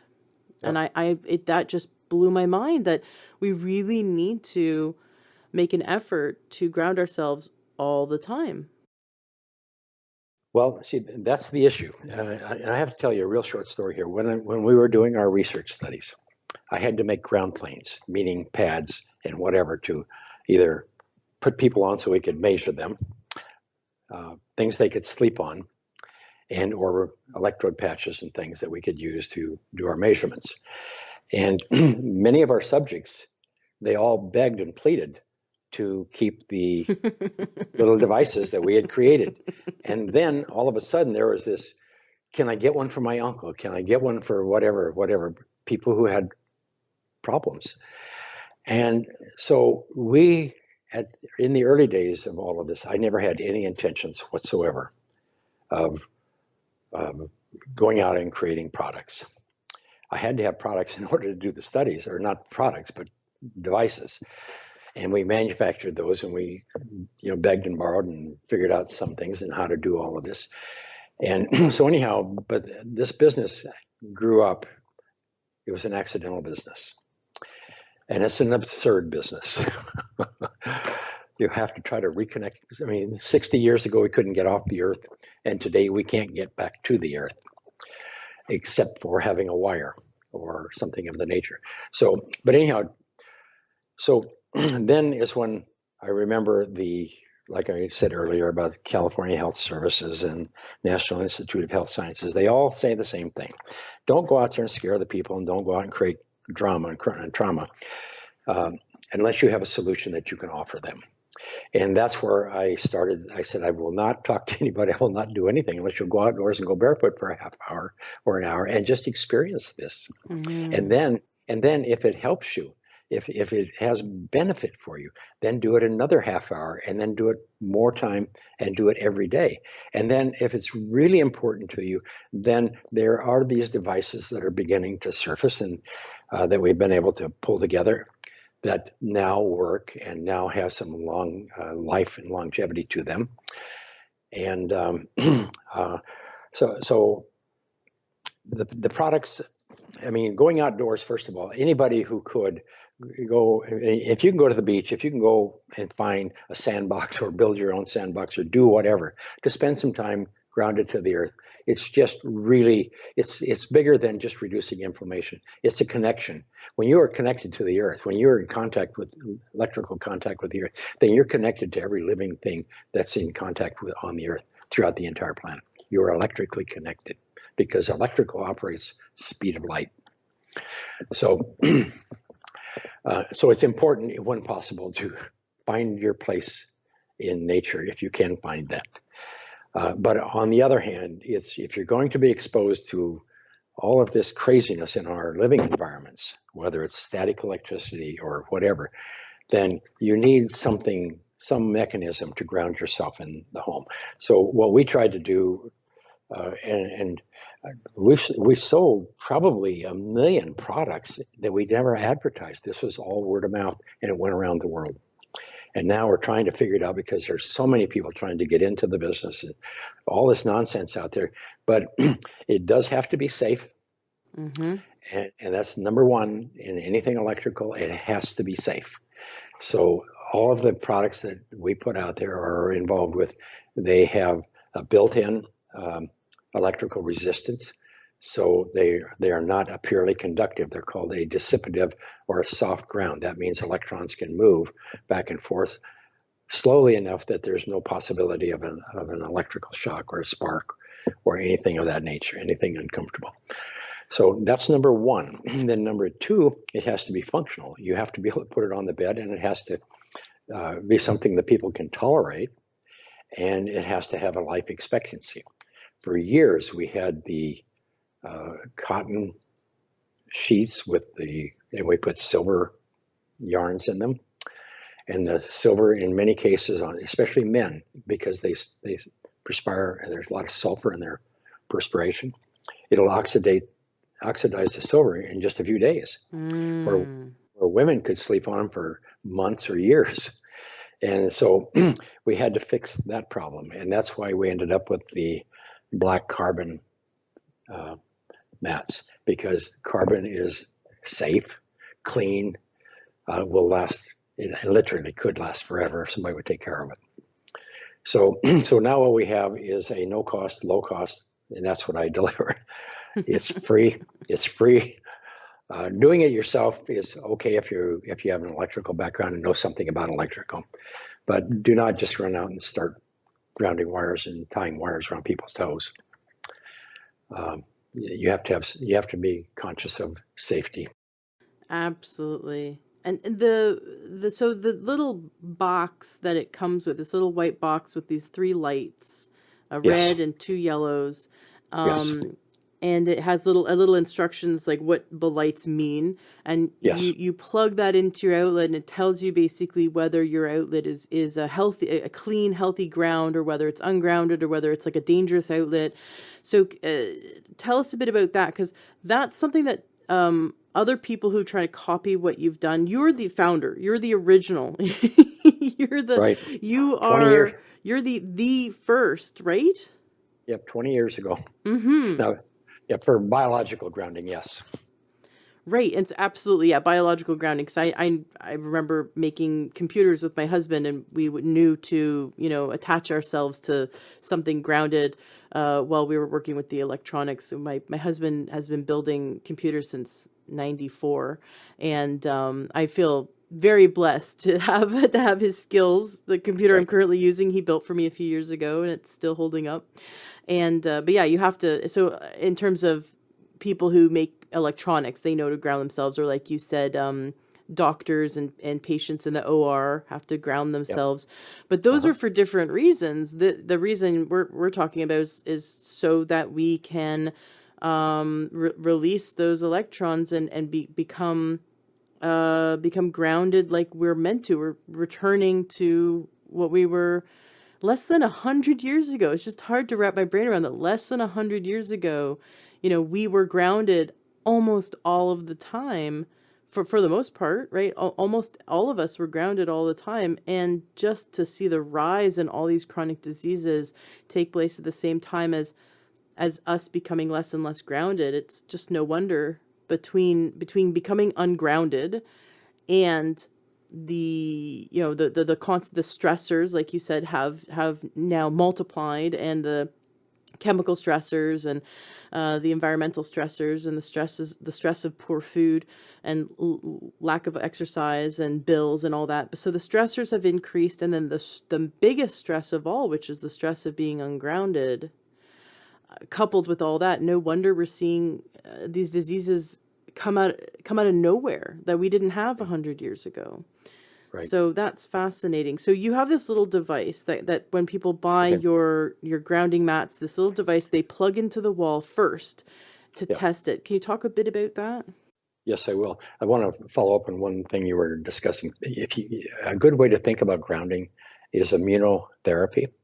Ground therapy is you're grounding the immune system, restoring the immune system function, but it's restoring the immune system. That's what it's Mm. all about. But anyhow, enough of that. Yeah, the electrical outlet tester, that is a universal device for outlets like used in America and Canada and various other countries. So you plug it in, and what it's doing is it's testing the hot and the neutral and the functionality of the ground. So if everything is proper and working properly, then you only get the two little yellow lights come on saying there's a ground, there's a working ground. So then you can plug in your device, put that away, and put it in a drawer. And the only time you ever use that again is if you move and you need to check your outlets to make sure they're grounded. So then you plug in your device, and it's connected to the ground. It's not connected to the hot. The electrical system. It's connected to the ground, which ends up going to a ground rod in the earth. So it's just like the water coming out of the pipe coming into the house. This is electrons coming up the wire into the house, and then whatever you connect to it, it will hold that device if it's conductive at earth potential. So it's like going out in the background yard and taking a few square feet of earth and bringing it in the house. Mm-hmm. Mm-hmm. Yeah, absolutely. This is, and I feel a difference. Like I said, my feet are on it right now, and I don't want to get off of it. I Right. noticed a decrease in stress. I just feel more relaxed and calm and happier, Yep. and Yep. I know that you had people saying that even their depression was going away. Oh yeah. So, which makes sense. I mean, if you take the stressor out, then Yes. the body's, like you said, the most natural state for the body is health, and the body's constantly Yep. trying to get back to homeostasis, constantly trying to get back to health. And Right. if we remove that stressor, then we're going to notice that shift. Right. So that's really exciting. So tell us a bit. I know you've got several different products. You've got the one for the bed. You've got the grounding mat that I'm using by my feet for the when you're at a computer. What other products do you have?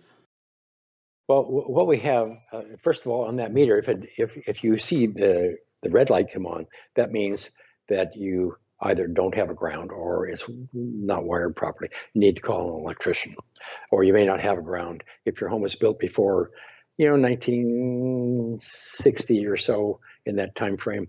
Most homes weren't grounded. They do not have an electrical ground in their electrical system. Mm. And a lot of times with all the do-it-yourself remodeling, they go to Home Depot or whatever and buy new outlets, and they have the ground port, but there is no ground wire in the wall, so it's not connected to anything. So when you stick the electric tester in there, then it'll show that there's no ground. So then you have to either get a ground rod like we were talking about, and throw it out the window or whatever, and put it in the earth where there's some grass or flowers or something, and or just have them come and figure out how to run an electrical ground for you. So, but anyhow, the products. Uh, we've experimented with a lot of things, but what we've ended up with, we have one of them is called a patch kit. It's the ground therapy patch kit.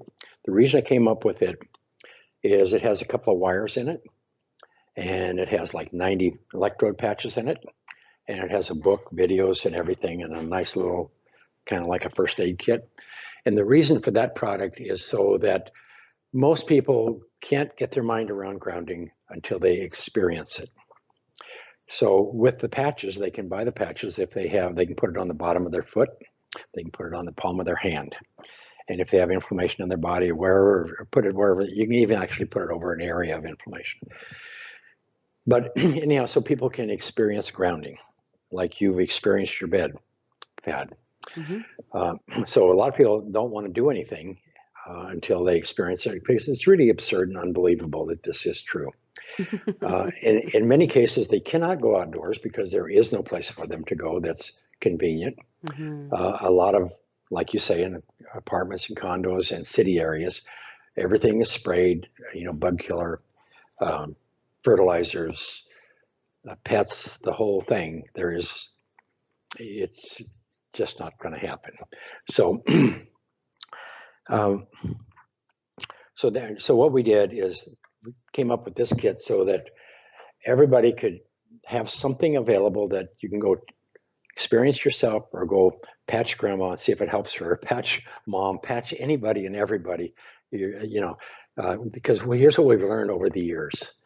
The average person who buys a grounding product, is between 35 and 55, and it's 99% female. Now, men all go out and tinker, and which is fine. But so anyhow, she buys a product. And the first thing she does, she uses it for 2 or 3 days. And says, oh my goodness, this works. She calls her mom, her sister, or her girlfriend, or her child who needs it worse than she does, and gives what she bought to them. Then she buys another one for herself. And then she gives that one to somebody else that needs it worse than she does. And she needs it worse than anybody. But she wants to, she's a caregiver, and she's not happy unless she is helping somebody heal with their health or something. Mm-hmm. It's this mid-aged woman, and it's just in her blood. So now she's found a resource that is relatively inexpensive that she can share. And many times she will go put it on the bed for them because they won't do it themselves. The doctor doesn't tell them, they're not going to do it. So, but anyhow, the patch product is kind of a product that you can use for acute injury, acute issues, after surgery, all kinds of things. But it's really designed to let people experience grounding so they can learn about it and find out if it's of value to them. Mm-hmm. And then we have the movie and the resources, the books and all that kind of stuff we put in with it so they can do whichever. So then as soon as we figured out in the early days what people need the most, what can we do to help people the most? And that was ground the bed, because put it on the bed one time, plug it in, and forget about it. You don't have to. You just every night you come home, go to bed, and get up. And you don't have. There's no compliance, and they're going to get great benefit. The number two product that we came up, and there's various sizes of that. The number two product that we came up with, number three product was just a mat that's like 14 inches wide and 40 inches long. You can put it on the floor, put your feet on it. When you're at the computer, you can put it on your desk, put your keyboard and mouse on it. So it's like carpal tunnel. You can't have carpal tunnel if you have that mat on your keyboard, under your keyboard and mouse, because your palm of your hand will touch the mat. And then and a lot of people buy it because it's a little less expensive, but we call it poor man's bed because if you can't afford it, what's the least expensive thing you can do to sleep grounded? Because that's when most of the healing occurs in the body, and so it's the most important time to be grounded. So we focused on that.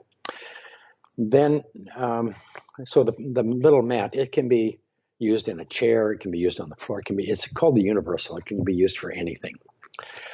And again, it has to work and it has to be functional and all of that. So it took us years to get the right product, get the right carbon, the right everything to make this work.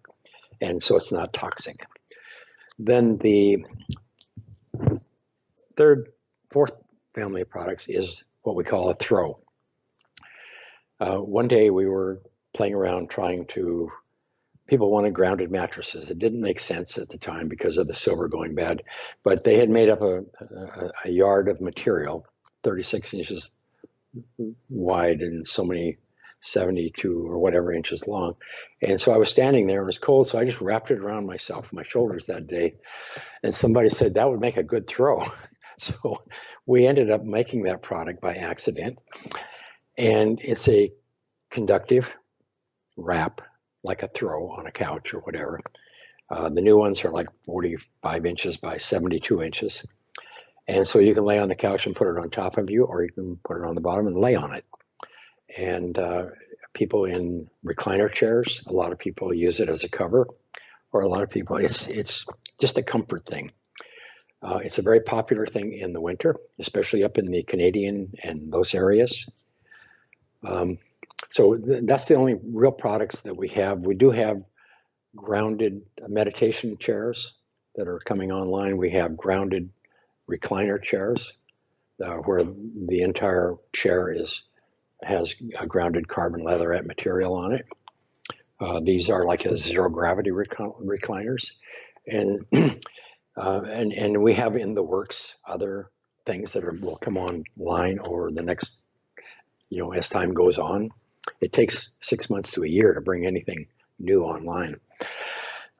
So what we're trying to do is put the most effective, most effective product we can out there. And that's what these products are. I don't know how we can educate people too far on them. They're basically the sleep mats.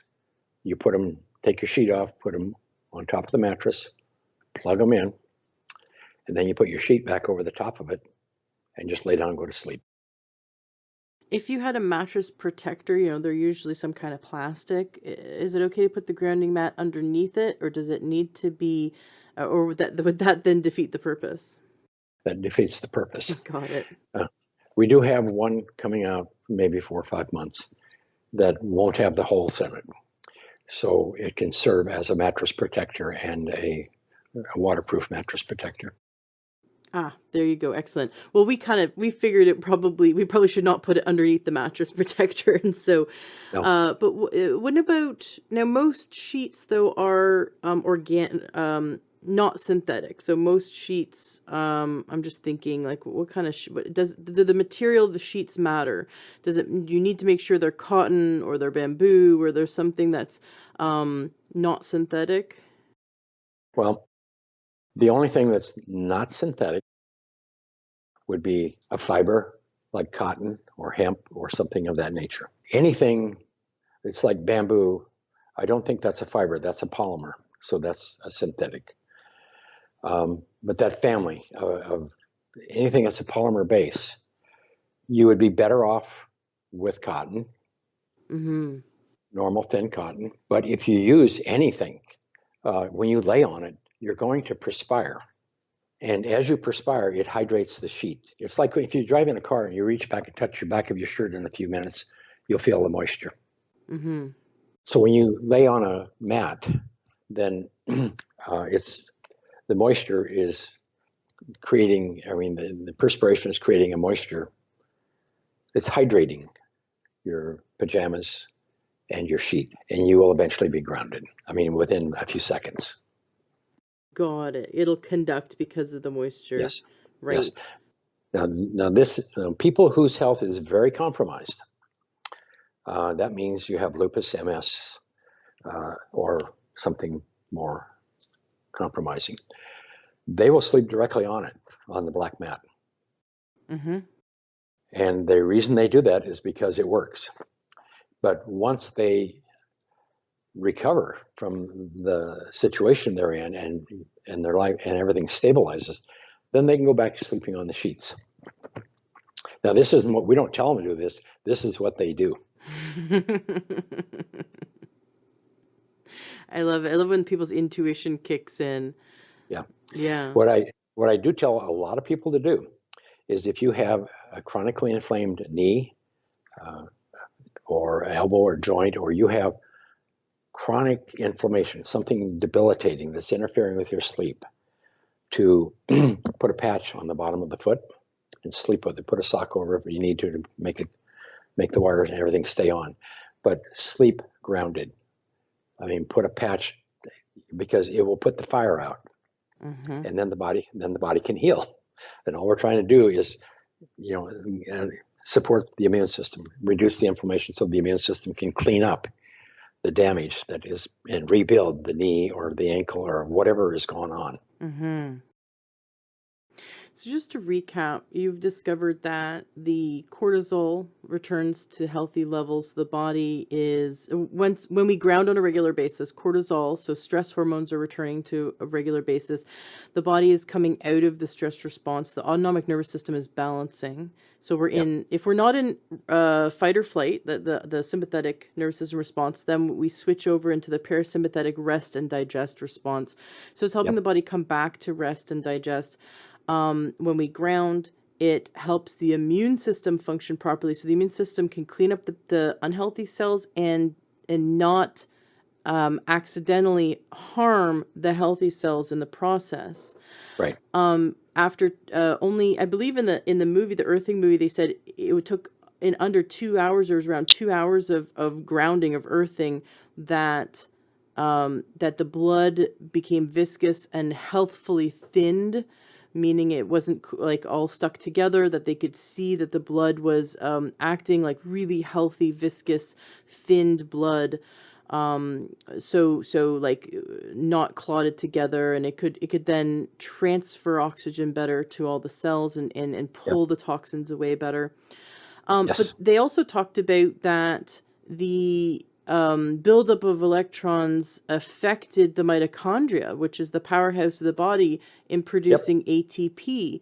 We didn't touch on that. Can we just touch on that for a second? It's really simple. You need an abundance of electrons to create ATP.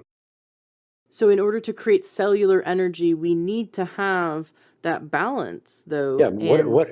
Yeah, what it is food, I mean, when it goes, I don't remember exactly how all of this works, but anyhow, when you digest food, I mean, basically you have molecules, and these molecules are somewhat balanced, let's say. So like a sugar, or whatever. So when they go into um, the ion channels, then what happens is how the body creates energy is it separates electrons and protons. And they're electrophiles, so they are forever wanting to get back together. Boom. So, but this all feeds into the ATP. I wish uh, Dr. Sinatra or a couple of these others were able to explain the detail of it. But yeah, your ATP increases significantly when you are grounded, and that's what gives you more energy. You get up in the morning. When you get out of bed in the morning, you're ready to get up rather than dragging yourself out of bed. I love it. I love it. So it helps people have more energy, have less Yes, stress, balance their stress hormones, put them back into the healing mode, right. balances the immune system. So the immune system's now acting healthfully. Gosh, so many of my listeners have autoimmune conditions. I am almost in tears thinking about how much this can help and how much this will help all the people who are listening. I'm really, really excited. Clint, it has Well, been so amazing having you on the show today. I'm going to record a little blurb at the beginning so everyone knows this, but for those who want to try the patches or the bed pad or the pad that I'm using right now, which is the pad that you can put your feet on or put your wrists on, they can go to learntruehealth.com/grounding.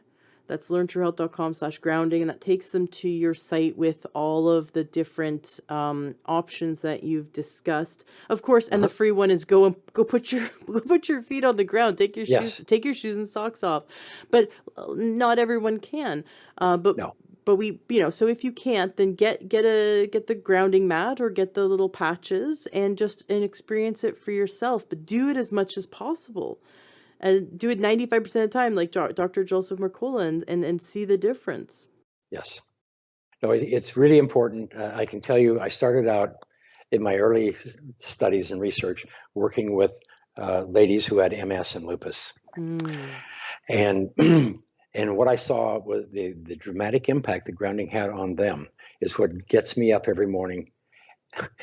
It's the first thing I'm thinking about, and when I go to sleep at night, whether it's 10 o'clock or midnight or whatever, the last thing I'm thinking about is what can I do to get this done so they can get to the people, so the people can take charge of their lives Well, and you're restore their going health. to be revered.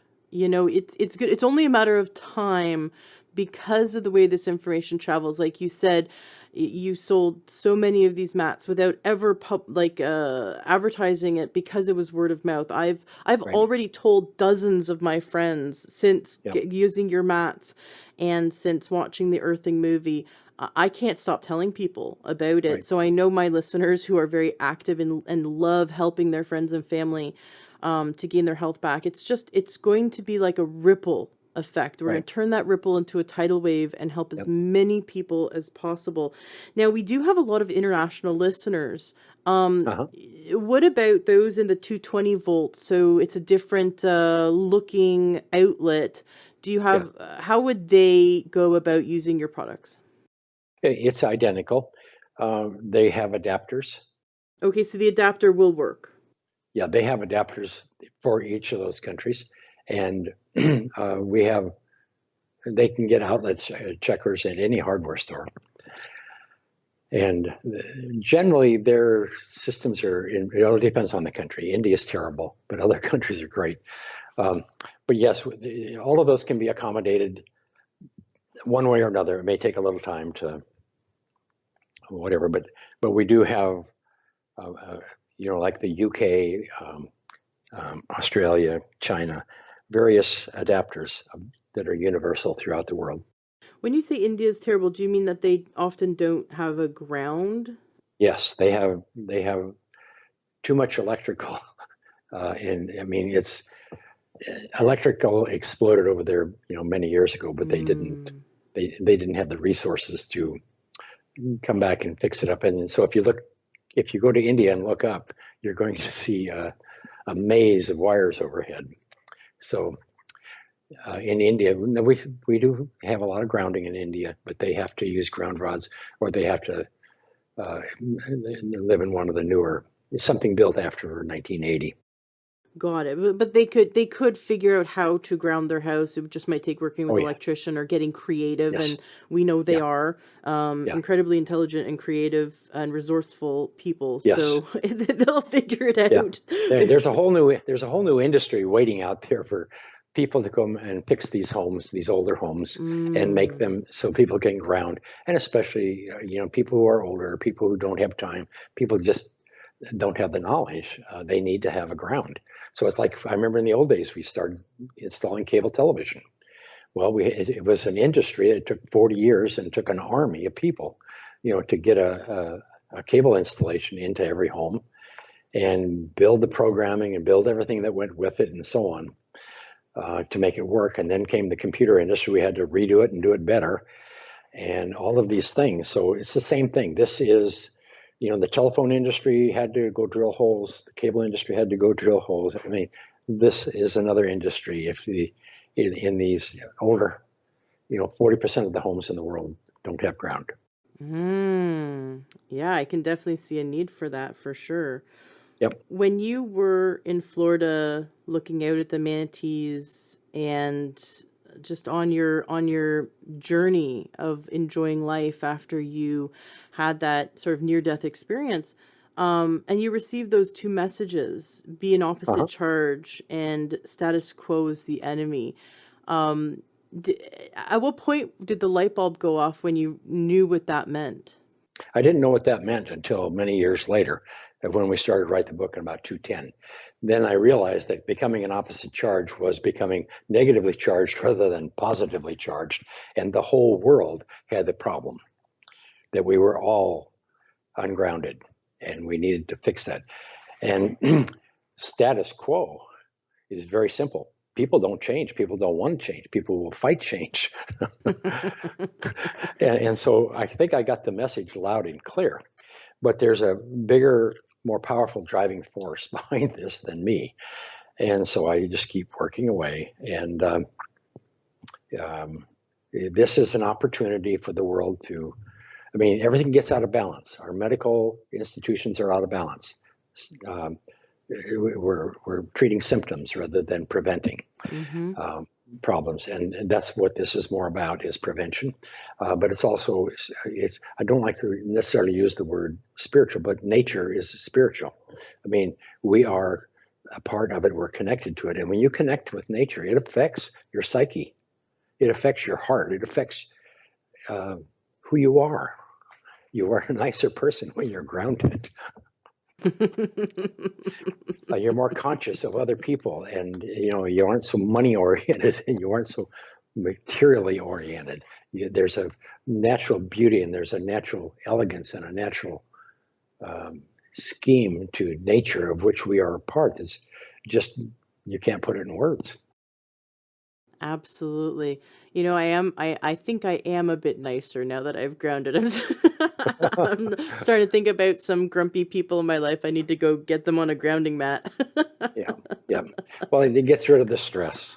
And Mm-hmm. the most important thing is getting our kids grounded, teaching them grounding, and slowly getting into the schools, because it's got to stop. We can't Right. we can't electrify our kids. And I mean, all of our kids are sick today, or their health is compromised. I'll say it that way. They don't have perfect natural health. And I love that in the movie, the Earthing movie, that they covered a classroom, a special ed classroom that had grounding mats, and they Uh-huh. noticed that even children who were autistic nonverbal wouldn't sit still for more than 2 or 3 minutes, that would sit still for 7 minutes if they were on a grounding mat, and that they could get kids to focus, that their constant fidgeting and twitching and looking out the window and fidgeting with things, that it all went away. And it makes sense Yeah. because those who have, when they covered those who like have MS in the movie, they said that their restlessness went away, the crawling of Right. their skin, that feeling like their legs were restless and Right. their skin was crawling, and that just wired feeling, it went away. Yep. And it You makes know, so much sense. autism is an inflammation-related health disorder. It starts out as an inflammation-related health disorder. Mm-hmm. And you got to put the fire out. And put the fire out, these kids calm down. And if they're damaged, not too much damage is done, they can slowly recover. We've seen it too many times. The immune system is a self-healing mechanism. It only knows to do one thing: try to restore. If it's got the resources, and remove the stress. Mm. That's wonderful. So this movie, you've done two movies, and this latest one is now being shown at different festivals. Yes. What are your thoughts on that? Is it kind of like surreal to sit back and go, I'm in a movie that is being Yes. shown at these big film festivals. Isn't that awesome? Yeah, it's weird. You're like a movie And star. well, what's interesting is we were at a film festival in Hollywood 2 weeks ago, I think, and we won the Audience Choice Award for Best Documentary in Hollywood. So that's a huge thing. And Huge. to me, what it meant to me was this can get to the world now. Yeah. That's awesome. That is so cool. So what's going to happen with the Earthing movie? Is it going around the world to all the different festivals? Will Well, it ever end up like on Netflix or something? What are your plans with it? my plans are Netflix, and if all those people have come, the people who manage films, they've all come to us, and we have said that what we would like to do is, first of all, finish up the festivals just so we get the media and we get the feedback from the consumers. And then we would like to make it free to the world through whatever mechanisms we possibly can to facilitate educating as many people as possible. It's not about money. We haven't made any money. We sold 1 million products. We have not made any money yet. It all goes back in. And this is really a mission. It's more of a movement. Mm-hmm. And it's bigger than me, much, much bigger than me. And I'm 75 now. And some youngsters are going to have to come along here and help out. But we'll take on its. I mean, we are working with people in China, in Malaysia, in India, in Europe. Everybody's starting to wake up, more so there than here. It's easier for them to tune into nature, I think, than American for some reason. Yeah, it's definitely you have a gauntlet to go down, Yes, that's for sure. But once people experience it, like you said, once people experience it, they're forever changed. They can't go back. yes, they can't go back, and then they have to share it. So what we are trying to do is provide them tools to help share it.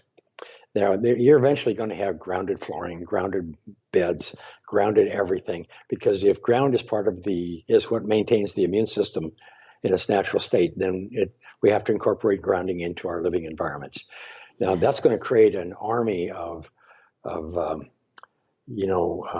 do they call it? Value added. So when they make chairs, they'll value add grounding to it. They'll value add grounding to the carpets, to the flooring, to whatever. It's just so it's a new industry. It's like television or telephone or radio or TV or sewer or railroads or anything else. It's a new industry. We have to go back and find balance and fix what we did over the last 60 years. I just Plastics are good. Plastics are good and they can be used. We just need to make them so that they have ground material in them so that when you wear them, you're still grounded.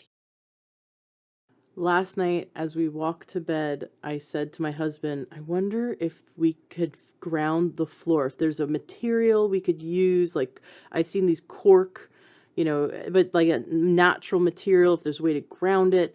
And his response was, well, that sounds like it would be too expensive. And, he started thinking about all the problems. My husband was a carpenter, so he starts thinking about, Right.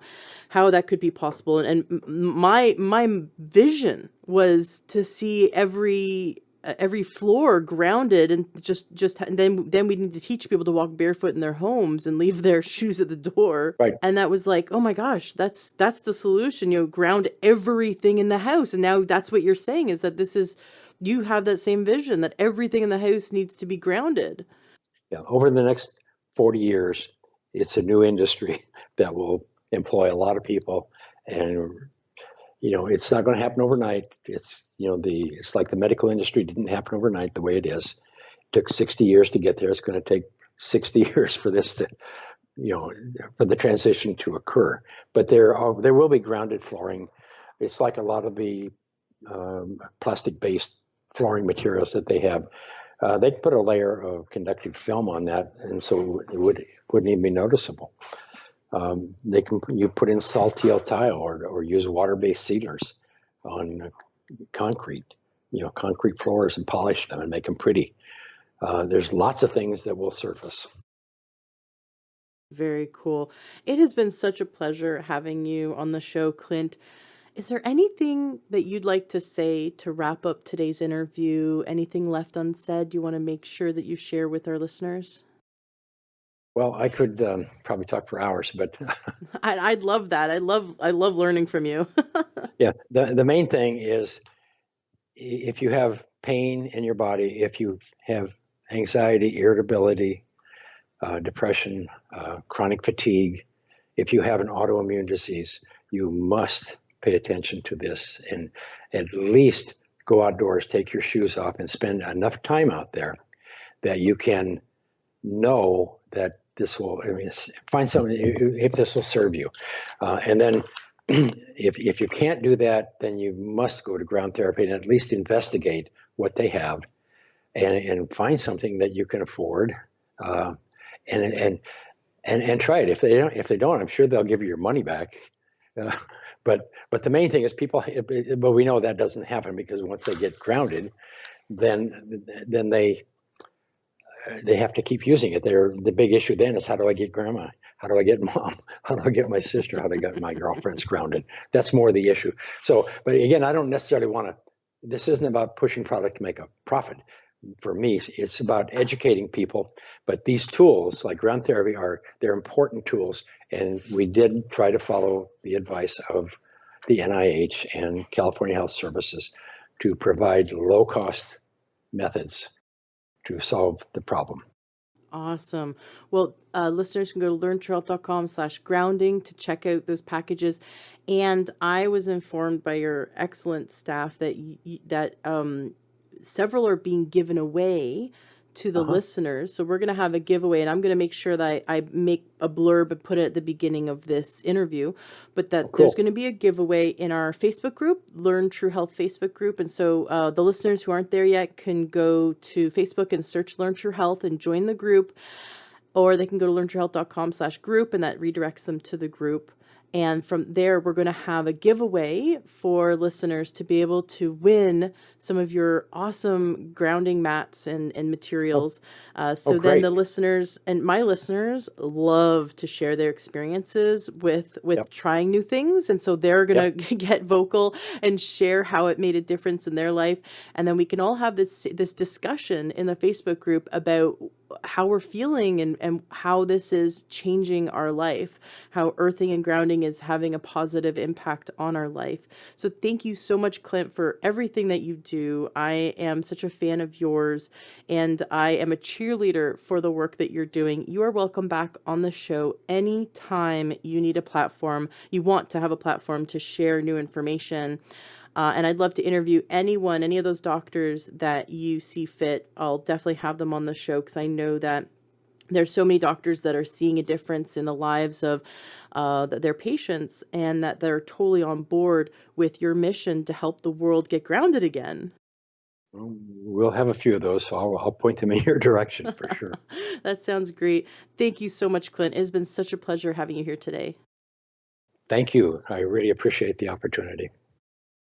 Hello, True Health Seeker. Have you ever thought about becoming a health coach? Do you love learning about nutrition and how we can shift our lifestyle and our diet so that we can gain optimal health and happiness and longevity? Do you love helping your friends and family to solve their health problems and to figure out what they can do to eat healthier? Are you interested in becoming someone who can grow their own business, support people in their success? Do you love helping people? You might be the perfect candidate to become a health coach. I highly recommend checking out the Institute for Integrative Nutrition. I just spent the last year in their health coaching certification program, and it really blew me away. It was so amazing. I learned over 100 dietary theories. I learned all about nutrition, but from a standpoint of how we can help people to shift their life and shift their lifestyle to gain true holistic health. I definitely recommend you check them out.